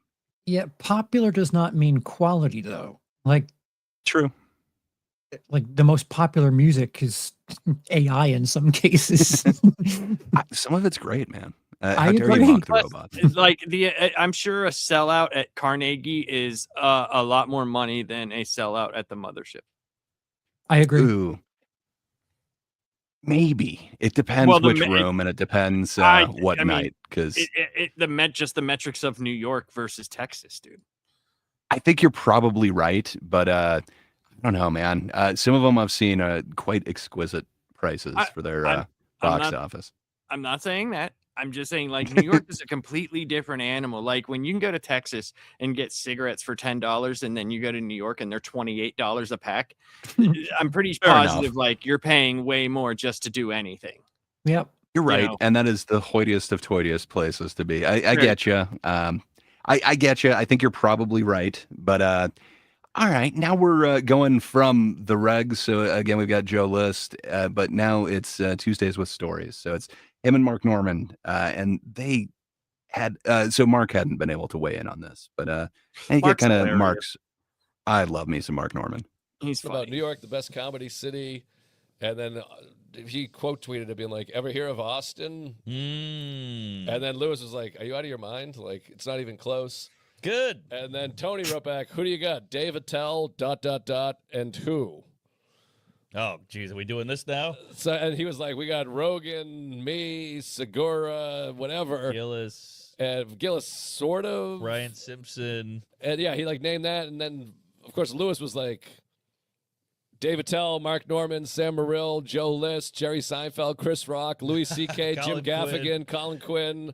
I Yeah, mean, Nick Griffin, Mike Vecchione. I mean, you can go on for days. Oh, Daniel Vecchione. Simonson. Oh, yeah. I mean, like you go top to bottom. We talked about this on the reg, but it's like our Bobby Kelly, like our Dan Soder, our bottom guys are like killer. Right. You know what I mean? Like people that aren't even working. Well, that is weird to also consider some of those guys bottom guys. It's like, man, all of those would be killer, and I would put them up against most of those LA guys, and I'd put them up against like any of the Kill Tony guys. I think they would have wider appeal. I think they've learned to handle what would you call it? A not so favorable crowd. Where I don't know if you're getting that at like the Plus, mothership. their joke crafting is just better. If they feel like real comedians, like sometimes when I watch the better guys from Austin, they're definitely comedians, but sometimes I just don't like. Maybe I'm just out of the loop of why certain things are funny. Hmm. But like when I hear jokes about like being in the freaking shower with your son and him telling you have a big dick, like I don't know, that's just not funny to me. Like the implications of it aren't funny. Like, don't say anything because we could get in trouble. Like, oh, okay, that's not really funny. Like, why is that funny? Yeah. I find any subject could be funny. For sure. Yeah, For sure. It's all subjective. think It is. 100%. Yes. That can't get spots are amazing. Yeah, Sean Murphy's a beast. Yeah, I mean, all these people. So it was just, you're like, what are you talking about? And he's Yeah. like, I guess they have Ron White, of course. Sure, and, he's a legend. and then Lewis was like, the best comics there moved from New York because they couldn't get spots in New York. Wow, there we go. And then Tony didn't even mention Joe DeRosa, which is also hilarious. Like, you left off DeRosa? Well, he was a New York guy, technically. I know, but I think we're just going by who lives where right now. Right. But it was an interesting little back and forth. I mean, Louis lives here, by the way. That's what I'm saying, You yeah. know, like Louis, Rock, Attell, Quinn alone is like, that's a win. Todd Barry, we haven't even Sure, mentioned. It's just, sure. yeah, it's It's nuts. Yeah, it's crazy. And look, they put something together out there. They got a great club and a nice little scene. But come on, you can't fuck with the big app. Get real, baby. What's New York's take on Austin? Oh, it's a punchline for sure. Really? I like Austin. I like the mothership's great, and You have to say that. yeah, really. I don't know. I find that hilarious how he can definitely say that to people's faces. I don't know if many of the guests would just say like, yeah, your scene's a punchline. But I don't know. But I he's love me some Mark Norman. He's Mark Norman. He can say whatever he wants. For sure. Fucking great, man. But you'd think, maybe Bert would want to kind of defend the scene or something. But yeah, here's kind of that exchange. Shane's down there. It's I like Brian Simpson. I like I like all the guys, but The extreme move out there was ridiculous. I would never move there. I think the move out there was ridiculous. I think It's 100 people moving there to try to get one of 8 spots available at Mothership. And they keep saying, "Hey, it's a boom, a comedy boom," but it's one club. One club, and the Creek in the Aren't Cave. there's Creek in the Cave and Seems Cap to be City, more. that's it. Everything else is a bar. Oh, But I say go there. Sure. I say go there. Don't come to New York. So this was a Fine, few please. months ago. I'm not 100% positive that all of these wouldn't just be bars in his opinion, but every one of them on like their pages have an actual stage up there, and then they actually are listed as a comedy club. So I'm not sure. I don't think they have as established clubs as New York has by any means, but I think they got a little bit more than they're given credit for. still But ain't that done. was something burning with Bert Kreischer. I thought it was awesome to see him literally just tell him like, no, your scene's a joke to his face. But yeah, there was kind of no pushback. Just his whole answer was, which I don't know. That's kind of interesting. But again, he's only there like 6 weeks a year. But yeah, so Nick Mullen, who's the dude on the right, this is on At the Gates podcast, which recorded at Skankfest in New Orleans a couple weeks ago. But yeah, he used to be an Austin resident. So I guess he recently had a conversation with Tony. Oh yeah, way before. Have you been back to Austin since? I have, yeah. It's not it sucks now. I saw Tony Hinchcliffe the other day, and I was trying to say that to him in a nice way. Yeah. And I'm like, yeah, it used to be, it was a cheap, fun town. He's like, yes, totally. It's awesome. Oh, and the video is I'm messed saying up on their podcast. It was. It was cool. I mean, it was a cheap place to live, and he's like, greatest place on earth. Love it. I'm like, yeah, but it's different now. In a better way. It improved. Yeah. It got Still. stronger. Yeah, I'm like, All right. Nick Mullen's a weird guy. But I'll be like, I was like, yeah, people from LA came and ruined it, and he's like, yeah.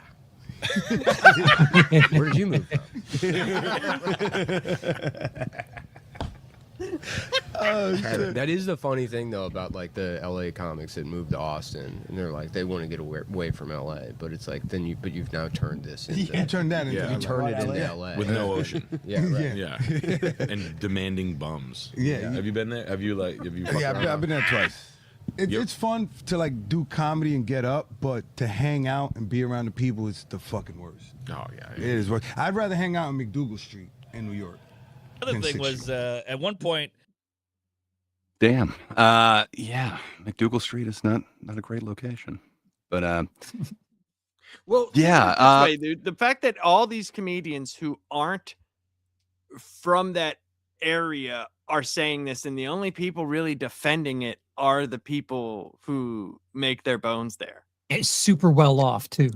Right. I was gonna say they're the insiders though, and man, they're making a success of it. So why would you say no? The success is not correct yes, or not worth it. But it feels like it's the only like he said, the people that are very successful there, people that they're like, yeah, it's all right to do comedy there, but I'm not gonna stay there. Okay. That's just very. I'm just saying it's very telling. It's like, yeah, you would go there to do your show, but having to actually be around the people that are there, no, thank you. Yeah, but yeah, fair enough. Yeah. Yes, that's definitely a factor in it. All right, so I hear you. It is a different thing, and perhaps there's a rarefied group that is allowed in there, but it's making waves in the comedy For community. sure. in Oh, a- I'm not doubting that at Sure. all. Not doubting that in a at way all. I never anticipated. I never thought that I would see this coming up, but No. I'll let him kind of explain. So there's 2 podcasts over like the last 3 days or something like that. Um, it's really weird. Just see how these events kind of turned out. He goes, Sam was like, I love New York. I'm gonna die on this island. I want to die. That's what I did Oh yeah, too. I'm like, just so you know, I'm dying on this island or a hotel room. Really? It's out there. That's really good. I Yeah. never thought of that. 'Cause I never had that problem, but Yeah. I could never leave this island either. Yeah. Epstein said the same thing. Oh, Kill Tony lost another good Kill Tony line. Where are the shades? Can I get more shades in here, please? I never thought in a million years I would hear Seinfeld talking about like, that's a Kill Tony type joke. Man, that it seems weird to me that like these 2 worlds are somehow colliding. But Isn't that sorry, deeper? Isn't that deeper because Seinfeld has been to the island? I Am I- didn't am I even creating a thing? realize if he is. I am not aware. I know I Oh, haven't seen the I'm files. confusing. But I'm confusing the wrong New Yorker. It's Woody Allen. My apologies.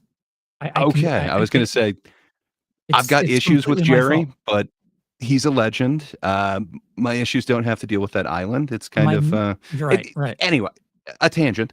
But yeah, I just never thought that I would ever see or hear Jerry Seinfeld knowing what Kill Tony is, let alone knowing that like, you should wear sunglasses on Kill Tony and knowing the type of humor for it. Just man. But yeah, I love me some Mark Normand. He always likes throwing those little ones in there that just they get me. But yeah, then hearing other comedians talk about Seinfeld knowing Kill Tony is just strange. It's had that much impact though. Hey, How about wow. He knows Kill Tony. He knows Kill Tony. That's How funny. amazing. And I said, you should do the show. And he was like, I don't want to go to Austin. I said, what if it comes here? He goes, baby. Wow. How insane would that be, having fucking Seinfeld sitting there shitting on Red Band and fucking with, some retarded kid? Seinfeld referencing Kill Tony is, I didn't have it on my bingo card, as the kids say. Worlds are colliding. And he goes, put the shades on. He hates the shades. That's fucking fascinating. Fascinating. That he made a Kill Tony reference. But the guy loves comedy, so it's just Right. that's comedy to him. That's comedy. The Apatow movie, Kill Tony, whatever. YouTube. He might not be as comedy snob as you. It's comedy. It's not stand-up comedy. I think there's a distinction there. Jokes are jokes, sir. I like the jokes. No? You don't think so? Seinfeld loves comedy, huh? Well, he seems to be purist at it. He seems to like literally have the, what do you call that? The grit and the stick-to-itiveness to supposedly like sit down for like 8 hours a day and write. Like I don't know a comedian who does that. I don't know a musician who does that. The ones that do are like crazy, that treat it like a job. There's a when was reason the why la- he's on a level. When was the last time Seinfeld had a special? An actual special. It's been a minute. 3 years ago. Yeah, something like that. I think it was I actually- 2022, I believe. Oh, that recently? Okay. Let me see. I'm pretty sure it was. Hold on. I was on the same bill as Seinfeld. Were you? Oh, that is awesome. So he opened for you? Technically, yes. It was a a showcase, but he went on before I did. So Seinfeld opened for Charles Patterson. That is Well, how did technically you open? accurate. Did you say, "What's the deal with Seinfeld opening for me"? No, it was like fucking 30 comedians. It really. Fair enough. But that's I don't know. I guess I hadn't anticipated that he would know the world of Austin. I just assumed he's in his own world of stand-up Yeah. appreciation. But he's at where he is playing venues like Carnegie Hall and stuff. Like he is kind of doing the 2020 was the 23 Hours to Kill, and then 2022 was the unaired thing that I guess he's redoing or something like that. That's what it says. He was supposed to have one in 2022. Yeah, Man, it so didn't feel like it's 2020. been 5 years. Yeah. Interesting. But I don't think he's, has the tenacity or whatever that like Mark Norman does. Like Mark Norman's crazy. Supposedly he literally goes to like 5 shows a night and he's like barely making it from one to the other. Just man, that dude wants to be on stages and that's awesome. You know what you could be thinking of, Gray? Remember Seinfeld did write and direct that Unfrosted thing where it was him talking about I love me and right, I'm on camera. I can't just bring up my Pop-Tart. the Pop-Tart What can I say? type deal where he did put like stand-up jokes in between the stuff. But it wasn't in front and it's of based off of one of his old stand-up bits stand-up anyway, specials from 98. which is Yep. so weird in a way. But yeah, I don't know. Just the idea to remake an 80s movie, but with even older references now. I don't understand the thought process. But I don't. Are you implying that it was a little stale? Waka the waka Pop-Tart might have waka. been stale. And why would you ever get the unfrosted one? So many choices were made. But yeah, there's only a couple extra little clips on this thing. Yeah, he's got to know what's going on out there. I mean, I guess if you're a fan of, you're following comedy, it would be crazy to not be aware of Kill Tony. I guess so. But the idea of him sitting in his house and being like, all right, let me throw on this show and see what it's all about. And it's just, Jet Ski Johnson and the band and whatever, a drum off. Right. A guy with crutches, doing whatever. Yeah. Did you ask him? Comedy movies are back. That would be crazy to me. I guess I hadn't actually thought of him like sitting there watching each episode and all the bits. Like, especially I never would have thought of Seinfeld watching like a Mexican drum off. But and they're fun when they break out. Doesn't he do like Kill Tony? Doesn't he do like comedians in cars with coffee, whatever the fuck? Yes. True. I think behind the scenes when they're producing guests, they're like, this Kill Tony thing's kind of a big deal. So he has to be aware of it, if only for that reason. Fair enough. He definitely would have had to have his finger on the pulse when he was doing that. But right. Maybe some of it was him. Maybe he Where's the enjoys pulse? seeing what's big and good. But this is Matt and Shane's secret podcast. And yeah, they happen to bring up that comedy's back. True. In a big way. Pendulum swung. Pendulum swung. Pendulum's fully swung. Maybe too far. Head down to the mothership, you go, oop. Yeah. Pendulum's maybe swung a little too far. Not everyone has to say it. True. Every single set. They come So yeah, Shane chose not to live down there. He has kind of removed himself from the Austin scene. He still goes and visits, but yeah, it sounds like from every angle people are saying that it does seem kind of like an exclusive club or whatever. There's a type of comedy there, but Well, yeah. Plus, you have to look like that. You have to be high as giraffe vaginas. I mean, there's nothing wrong with that.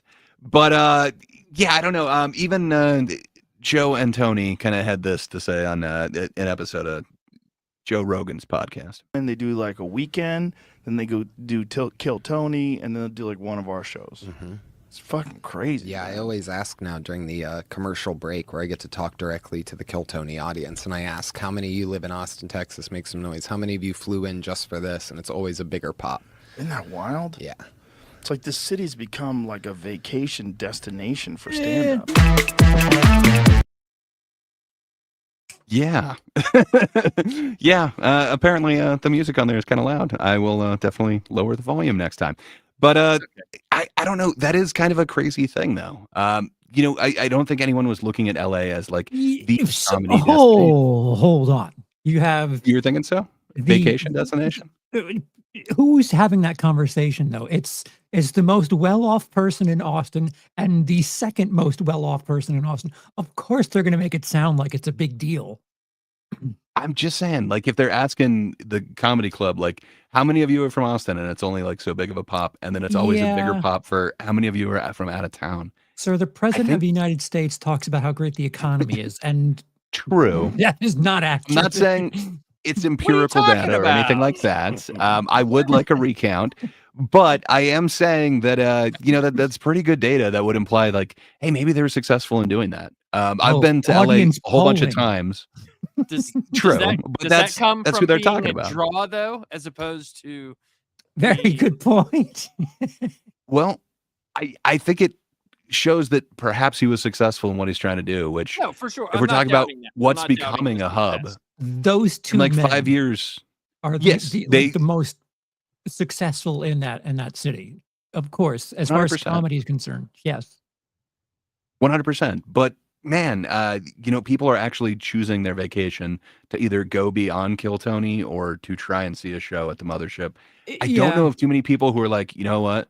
We need to go down to Brea Improv. Let's plan a trip to California so that we can go to the Improv. I think if you're like a comedy freak, Austin's where you go. But if you want something to do, like, hey, let's go visit the movie set. There's LA's the thing to do. In New York, let's go to Times Square. Let's fucking Statue of Liberty. Those are like tourist spots where Austin's like, you're a fucking comedy freak.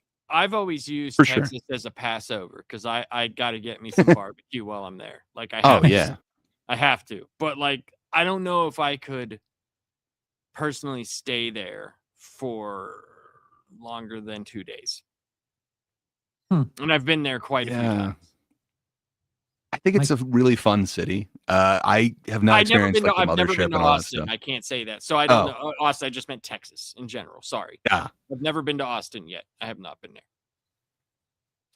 I want to go there. I thought about doing a trip like that, but I don't know. It seems like an awful lot for that. But they've got a bat cruise that's also a big thing in Austin. You go on a I'll cruise say- boat, they bring okay, you under a if bridge, you- if and there's like you- all these bats. If you go to Austin, I will come with you. I will meet you down there and we can go see a show. And I'll pay They for also it. do like South by Southwest down there a bunch. I was thinking of doing a You can come too, hopefully a mixed thing, but yeah, I was Sir. hoping to check off a bunch of boxes. You but I represented gotta be honest. Fantastic Fest, sir. Fantastic Fest was in I was Austin going to as well, say, and Fantastic Fest is another amazing festival that they have there. which we did you know- work for. True. Go see. There's Apopheniacs. It's a movie that's coming out soon. It's Tarantino-esque. It's scary, and it is the future we live in. This horrible future that we are currently living in. But yeah, What agreed. type of Tarantino? Since we just did our Tarantino list, I don't know if I want to go see what you like as feels very Tarantino. Pulp Fiction-y, but it Okay. does kind of have elements that are a bit over the top. So Is it maybe Jackie a dusting Brownish? of Death Proof. No, there's no subtlety and I'm beauty just like messing Jackie with Brown. I'm just messing with you, man. But yeah, all I'm saying is, there wasn't a comedy vacation destination, and there might be now. Which, Yeah, it's granted, these are not official polling or anything like that. We do need to get the officials in there, but that's kind of awesome. Every time I went to LA, it wasn't necessarily for that. The one time I've been in New York, it wasn't for that, but I made sure to fit it in. It's like, oh no, I'm going to a legendary comedy club. Nice. So Right. I ended up going to the Stand, which is great. Tried to go to Caroline's. That's when I found out that they're not there anymore. That's wild. Which, You know what though? I think great. Like you're making the point of it. I do see what you're saying. Like, so if you went to LA, that might not be your sole purpose for going. But if someone's going to Yeah. Austin, that's probably what they're Right. going for. Is going Right. I think to so. to do the that makes complete sense. I can get behind that. Yeah, because I know if I'm going, maybe to it's New a York, bubble. I might. I'm definitely probably going to go see some comedy, but that might not be the biggest thing that I'm going to be doing. Yeah. Might be the most fun part of what I'm going to be Right. doing, but I'm definitely going to be going to do other things. Yeah, and I think they deserve some credit. I would say Rogan and Ron White specifically for kind of convincing everybody else to make that journey. But Oh, for sure. it might be a bubble and it might be about to pop. I don't know, but man, I think what they're able to do in 5 years is like incredible. So I think they're a real contender for number 2. But currently, it seems like LA still hasn't beat by a bit, in my humble opinion. No, you're not wrong. Like I'm not ever going to say that I don't think it's a comedy hub, and what they've done down there in such a short amount of time is impressive. It's very impressive. To me, it's just like sometimes the people down there, maybe I just watched too much of it in the past 2 weeks. That could be it. Because it just felt like almost the same stuff, just out of a different face. Yeah, very You wanna- blue. Well, I made Charles watch something completely different. Oh Okay. my gosh. Maybe we need to get you to watch it, but it is like 180 degrees opposite of, like, say, Gringo Poppy, which had no like Relax. forethought or production put into it. But Oh, boy. this has like John Waters in it and claymation and stuff. It's What is it? Sarah squirms in the living Live in the flesh or flesh. something like Live in the Flesh. Holy fuck. Apparently HBO makes specials still, and they just released it, I believe, over the weekend. But it's over the top, man. It is exactly the opposite. If you want something that's not like Gringo Poppy at all, It's it's extra. It's extra. I want to see the acoustic yeah. version of that set. Very different. Oh, come on. Electric's where it's at. That's where you get those solos. I just got to say, Relax, so much better than Dicey Dicey. I agree with that. I had it stuck in my head for way too long. That thing will haunt me in a good way. But yeah, I don't know. Do you have any conclusion on this? Does anyone? Do you think anyone has a shot to beat New York at what they have like 5 decades of building up here? It would be very hard. It would be very hard because even like as many people as they listed, right? There's so many more that are what the comedians consider low level guys that are, like they said, killers that are going to be up there and haven't left in how many years. It's just going to be recycling, just getting bigger and bigger. Is there going to be a time where Austin develops their own comedians that aren't transplants? That's going to be the telling. That'll be the because are we going to see Joe Rogan as a thumb at 70 years old eating steroids out of a bucket? You know, like in the boats too. I feel like if you were to ask me, if you were to ask me 20 years ago, like me, like deciding for whatever the hell I'm going to do with my, stage show, I'm not moving to Austin. Like if you take me from 20 years ago and drop me today, I still would want to be in New York because Austin, it feels like people are going there for a very specific type of comedy. And if you're trying to work, elsewhere, on the road, whatever, like if you're not completely blue, New York, Austin is, I don't know, it doesn't have a reputation yet, especially after you've played those clips of comedians basically being like, it's kind of dank. Which is if they develop their own guys, to be honest, because is it really a scene like just because they're there, or is it an LA scene transplanted to a different city? It seems like yes, but LA had such a wide scene, like they had the UCB type, which is nothing like, the Rogan type. For a while, they kind of had different haunts. Like I know they were literally doing like the Rogan podcast out of the Ice House way back in the day. That was kind of like their place. It seems like they always kind of tried to make like an insular little community. So I don't know. Sure they did. I remember that because at first it was like his garage and then it was the Ice House. That was like their big place. And you're right. They tried to make their own community. I think the telling thing will be is if we see young comedians who hit it off that are from that area that came up through there. I think different subgenres will help too, because again, it's a very Kill Tony, Rogan-esque comedy scene where Los Angeles, you'll have a bunch of different types of comedians. New York, you'll have a bunch of different types of comedians that are like breaking through. There's, if you don't like this particular brand of comedy, you have other things going on. Austin, I haven't heard anything about, a really good scene for queer comedians. So until they establish some sort of voices, I think it's hard to consider it like that yet. Like it definitely has a massive following. Like the fact, like you said, Gray, that they were able to do this in such a small amount of time is amazing. The fact that we're even having this conversation shows that it's on the radar. It's definitely made its way. But I kind of feel the same as Charles. Like, and I'm not saying that every comedian from Austin is the same. I that would be stupid of me to say that.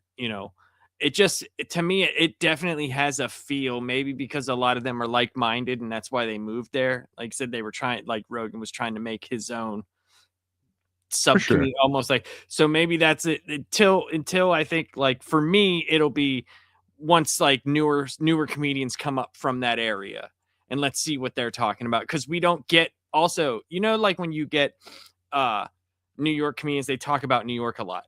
They talk about, stuff until we get that Texas humor. Maybe we don't know, like, yet we get the transplant Texas humor, how different it is from where they lived before, as opposed to being brought up that way. I that's just my opinion. So I think that would be interesting too. I think it would be very interesting to see what comes out of there. So I'm looking forward to it for sure. For sure. I just don't know how long you need to like live in a place before you can kind of claim it. Like if you go all in, move to New York, like you're trying your hand at New York comedy. So I don't know, any success. I'd say you did it as a New York comedian. Okay. So I don't know. I think these guys are repping Austin in their way, like anyone else would. But I don't know. Is there so long you need to be in a place before you can, Charles, you actually were in one of these places. Is there so long you need to be in New York trying before you can say you're a New York comedian? I don't know, because on the one episode of Kill Tony I watched, there was a local comedian that says he was doing it for 3 years, and that sounded like someone who's had 3 sets ever. I think it depends on like what it is you're doing. It was me in a mask. Yeah. I tried, guys. I tried. I don't know. It all depends. Like if you have talent, like Eddie Murphy, like was huge. He was an extremely talented guy and had so much shit happen before he was 25. Yeah. It depends. Yeah. Some people, you need more time in the oven. Some people you don't. Hey, I thought you were presenting more video evidence of something that I have experience with. Am I making that up? I was not going to do that today. Okay. I need some time I need to put that together. Yeah, you're talking about William Montgomery, right? I believe yes. Okay, I will get you clips. Is that what we?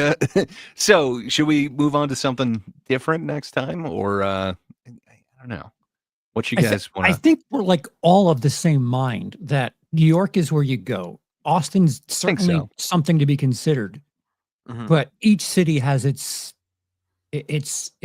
pluses. Again, an actor, a comedic performer, you probably want to stay in LA.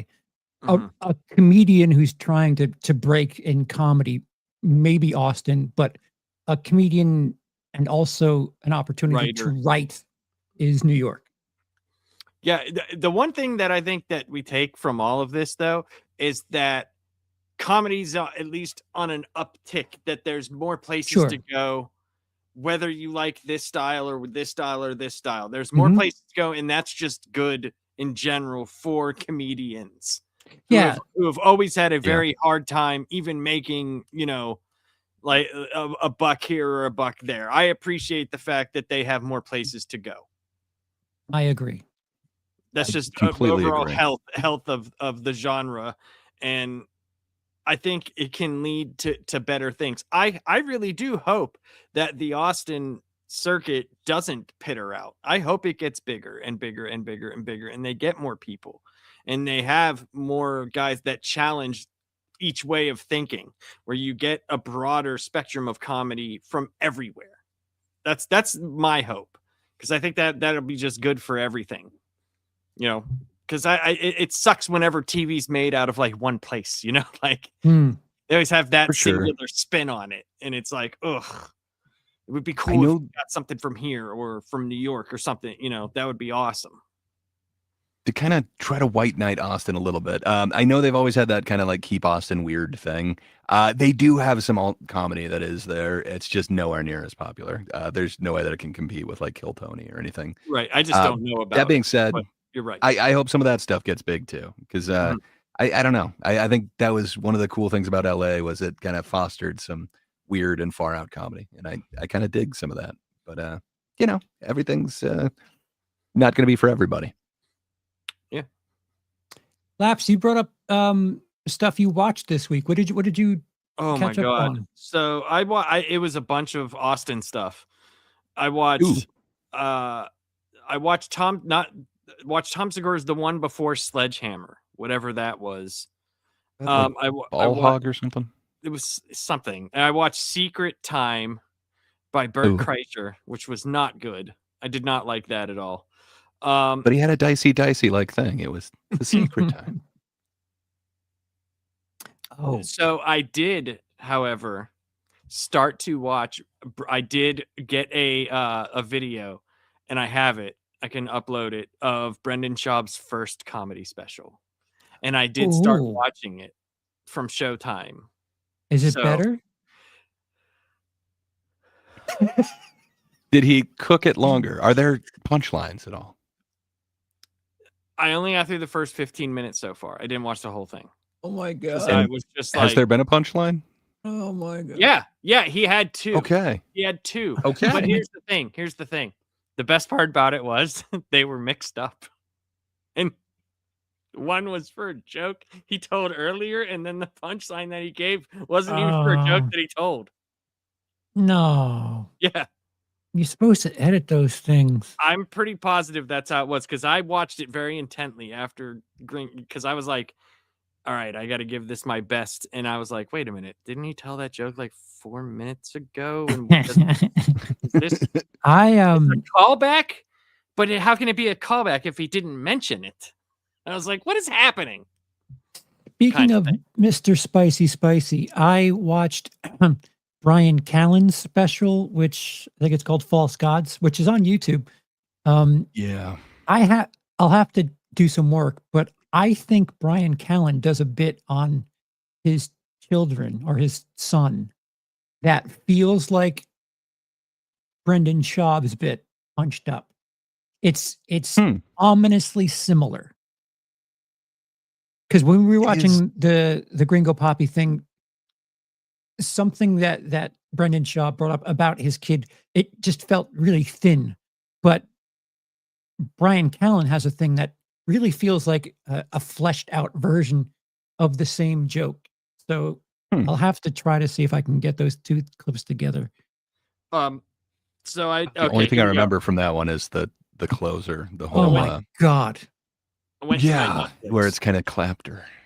I watched Shane Gillis, beautiful dogs.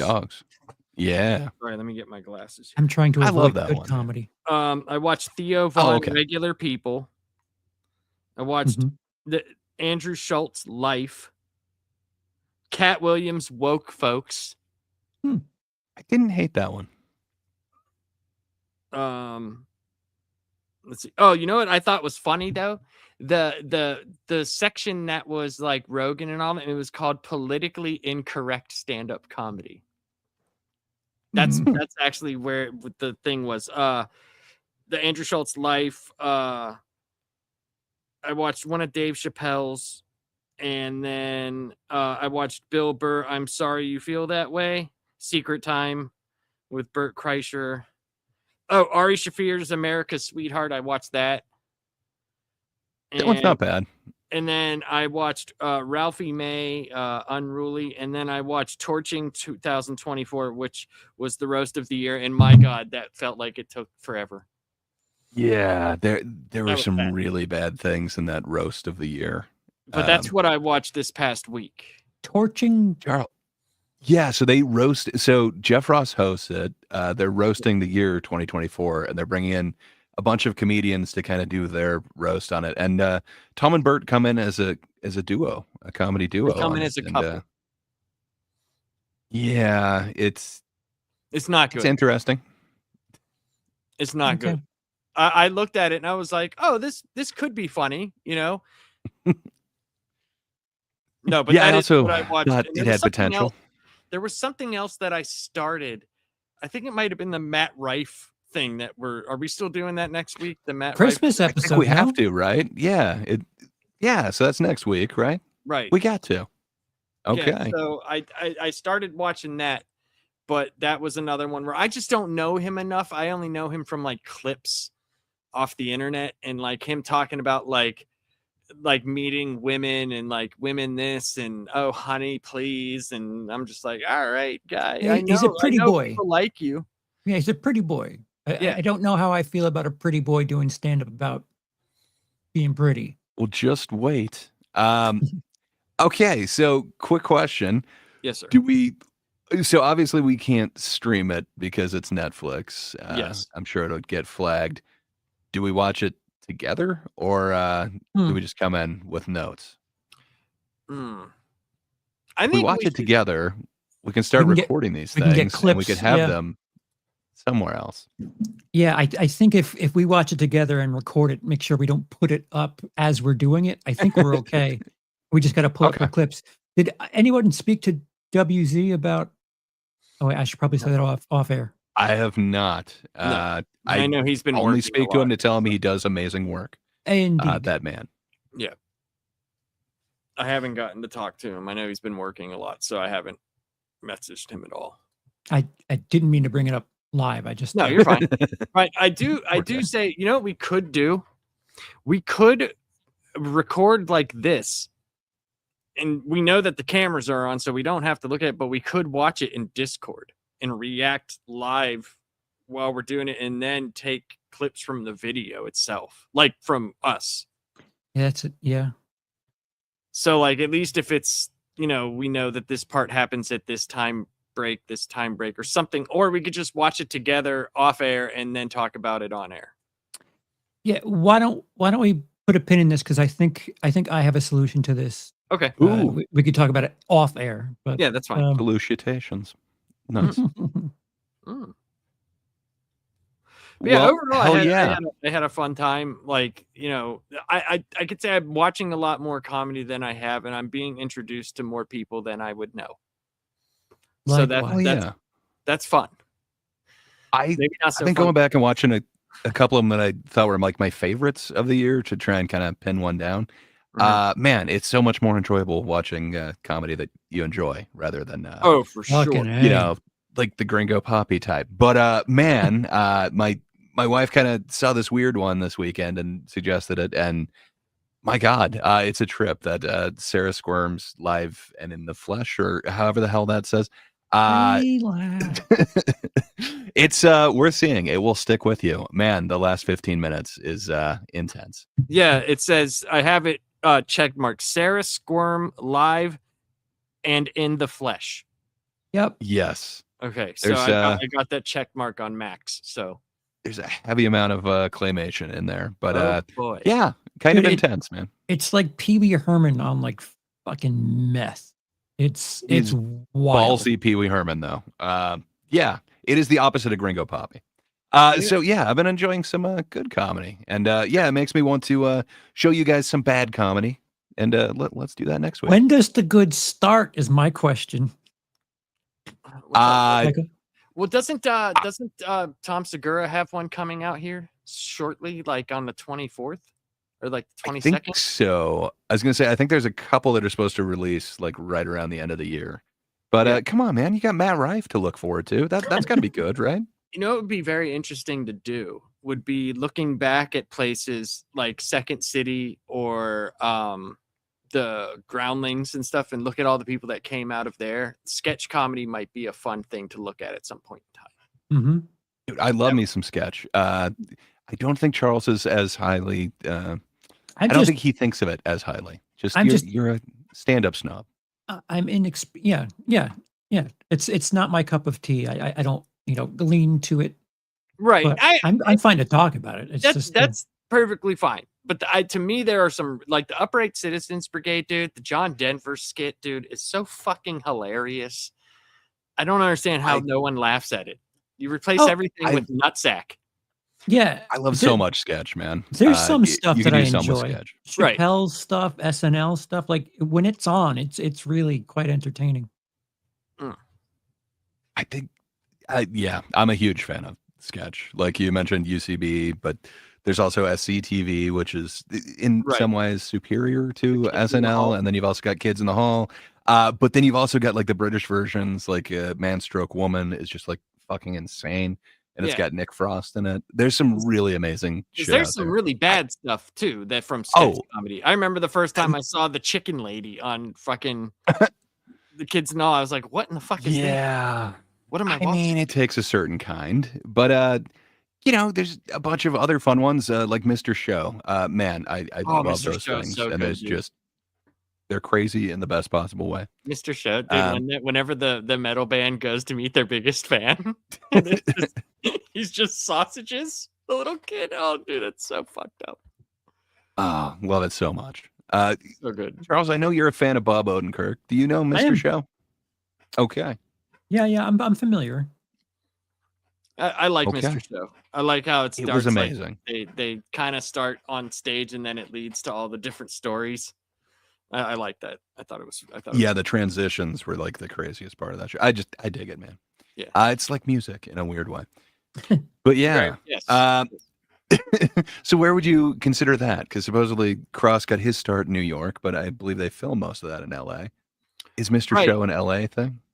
Mr. Show is, but I mean, I've seen Okay. David Cross stand-up specials. You know what I mean? Like his For Ricky sure. Henderson bit is fucking phenomenal.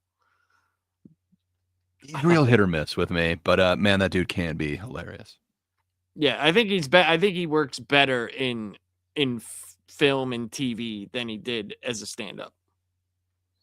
Yeah, That's I love him probably as characters. a tribute to writing too, right? Yeah. I mean, that's true. Yeah, because a lot of guys that you don't realize that were writers beforehand. Mm. I don't think a lot of people know that. Louis You know, C.K. like Yeah. before anyone knew him was a writer on a bunch of shit. Adam Sandler Dude. started off as a writer for SNL, and he didn't want to be. He talked about that on the thing with Letterman, that show with Letterman on was it Netflix or HBO, one of those Mhm. things. He was like, they hired him as a writer, and he was like thinking like, fuck, because his roommate Tim Hurley, he was writing all the stuff for him. So he's like, oh fuck, he's like, I know how to do the stuff, I don't know how to write this stuff. That's funny. That was kind of interesting. Yeah, it was an interesting story. But that would be fun to, Oh, you know, yeah. all those things would be fun to Mm. you know, talk about. All right. Let's definitely do it. Let's But next week we got let's Matt bring it Rife. up.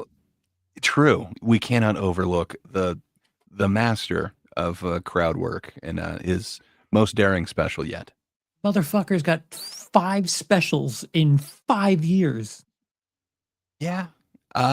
You know, he's hard working. You Well, he's aren't definitely mentioning gotta- his sci-fi projects as well. He's definitely got to have more specials, because once those looks go, he's done. He's gonna Well- film all the time. I wish him many a year. I don't know. We'll see. Perhaps this is the best special of the year. Who knows? You guys haven't seen it, right? I only saw the first like 20 minutes.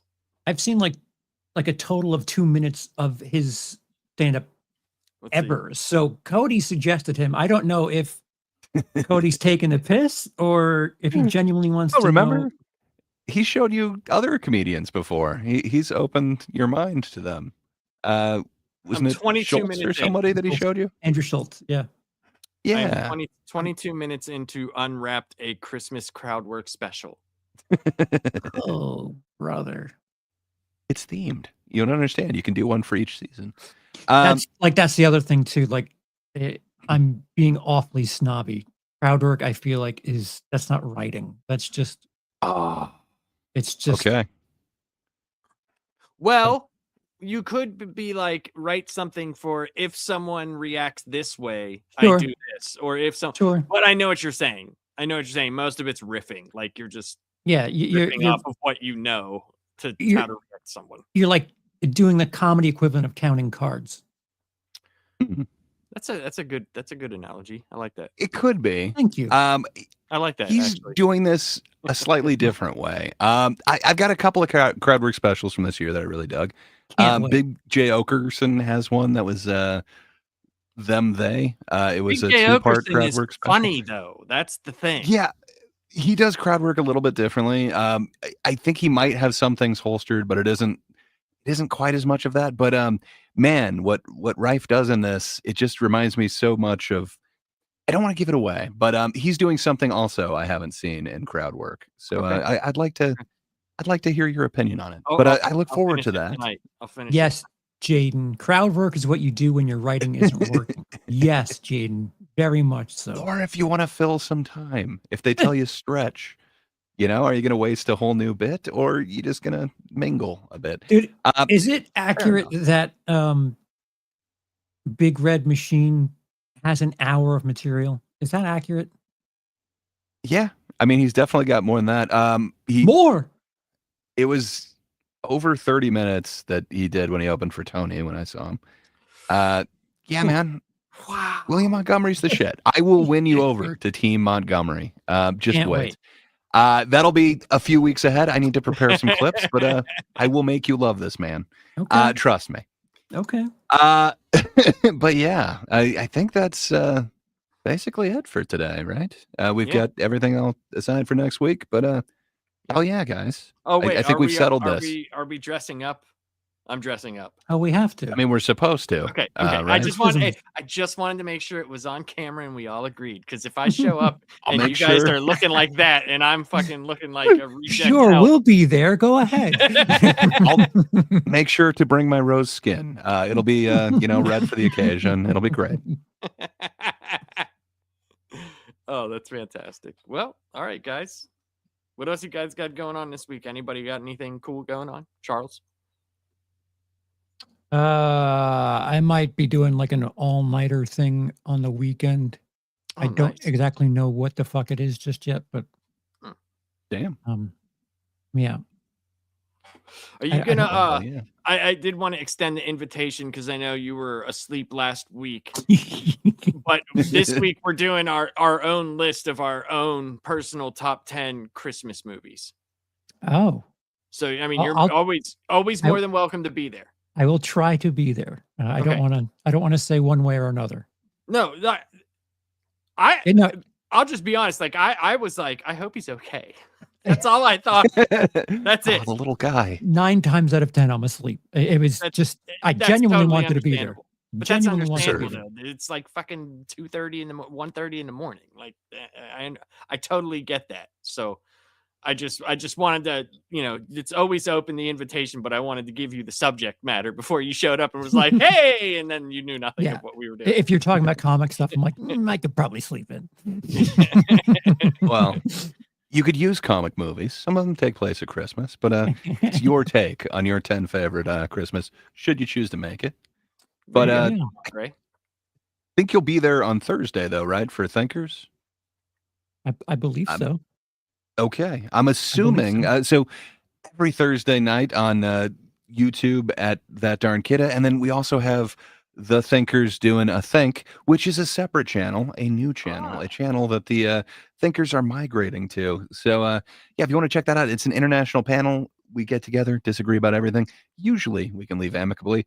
I think we're talking about specifically Rob Reiner and the kind of fallout about that situation. I'm assuming, and probably more news. So, yeah, if you want to get an international opinion on that, come over Thursday night. And then back here for the last panel on Friday. Yeah, I'm doing last panel Friday, and then me and Warren just started our own comics. Like on Monday, we're going to review comics, and we're actually going to review them. That's like we've set it up to where this is what it's going to be. This is what we're doing. This is what we're following. But we're going to do something a little bit different, as opposed to like where we sit down and we have the comic book up on screen. I'm going to pre-record stuff like I do for Laps Comic Fan. We're going to watch it and then we'll review the comic. That way we don't have to keep doing it. When do you start talking about the transes though? The what? The transes. When do you start talking about the transes during your comic? Usually whenever that has nothing to do with them. That's the best time to bring it up. I only have like 6 rows on my bingo card. I don't have a full 6x6 dotting of bingo card. And I do try to bring everything up within 5 minutes of each other. Try to be consistent. Yeah. As I'm waving in airplanes in the freaking the gremlins that infest my mind, But that's what we got going on for Monday. Yes, I have read Blackest Night. Mr. Adam Buskirk. Yes, sir. I have read Blackest Night. I actually have like the whole Green Lantern stuff over here. Right there. All the green. Yeah. Oh, and I Gray, did I tell you about my comic book collection? Did I tell you it was evaluated and I got the number and everything? You're muted? You're muted. See, now we can tell that you're muted, Gray. No, I was here all along. No, I haven't heard about your value. I value your collection quite highly. Well, but I'm getting rid of all the doubles. I'm gonna give those to my nephews, but I won't give an exact number. I'll tell you off screen. But it was it made me shameful. Why? You should be ashamed of that, man. You'll hear, Charles. You'll hear in a little bit. Okay. You hope for the numbers to be positive. You want your collection to be worth something. It makes sense. Yeah. But all right, everybody. You guys all have a great night. And if we don't see you, Merry Christmas and all that stuff, but come back next week. Right. We're talking Rife. Yes, sir. Matt Rife. Happy Rifesmith. Yes, happy Rifesmith. Click like, subscribe, all that other shit. Yes, sir. It's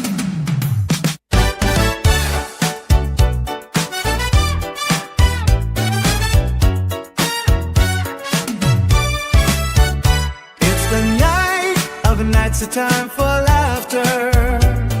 We have the guys to fill a buster, even though one of them is a jar of mustard. Thank God it's Tuesday. We take a look at comedians, and Charles used to be one.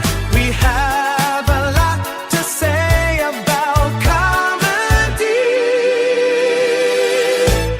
Can you believe Gray is a jar of mustard? And then there's Lapsed. What does he do? And why is here? Thank God it's Tuesday.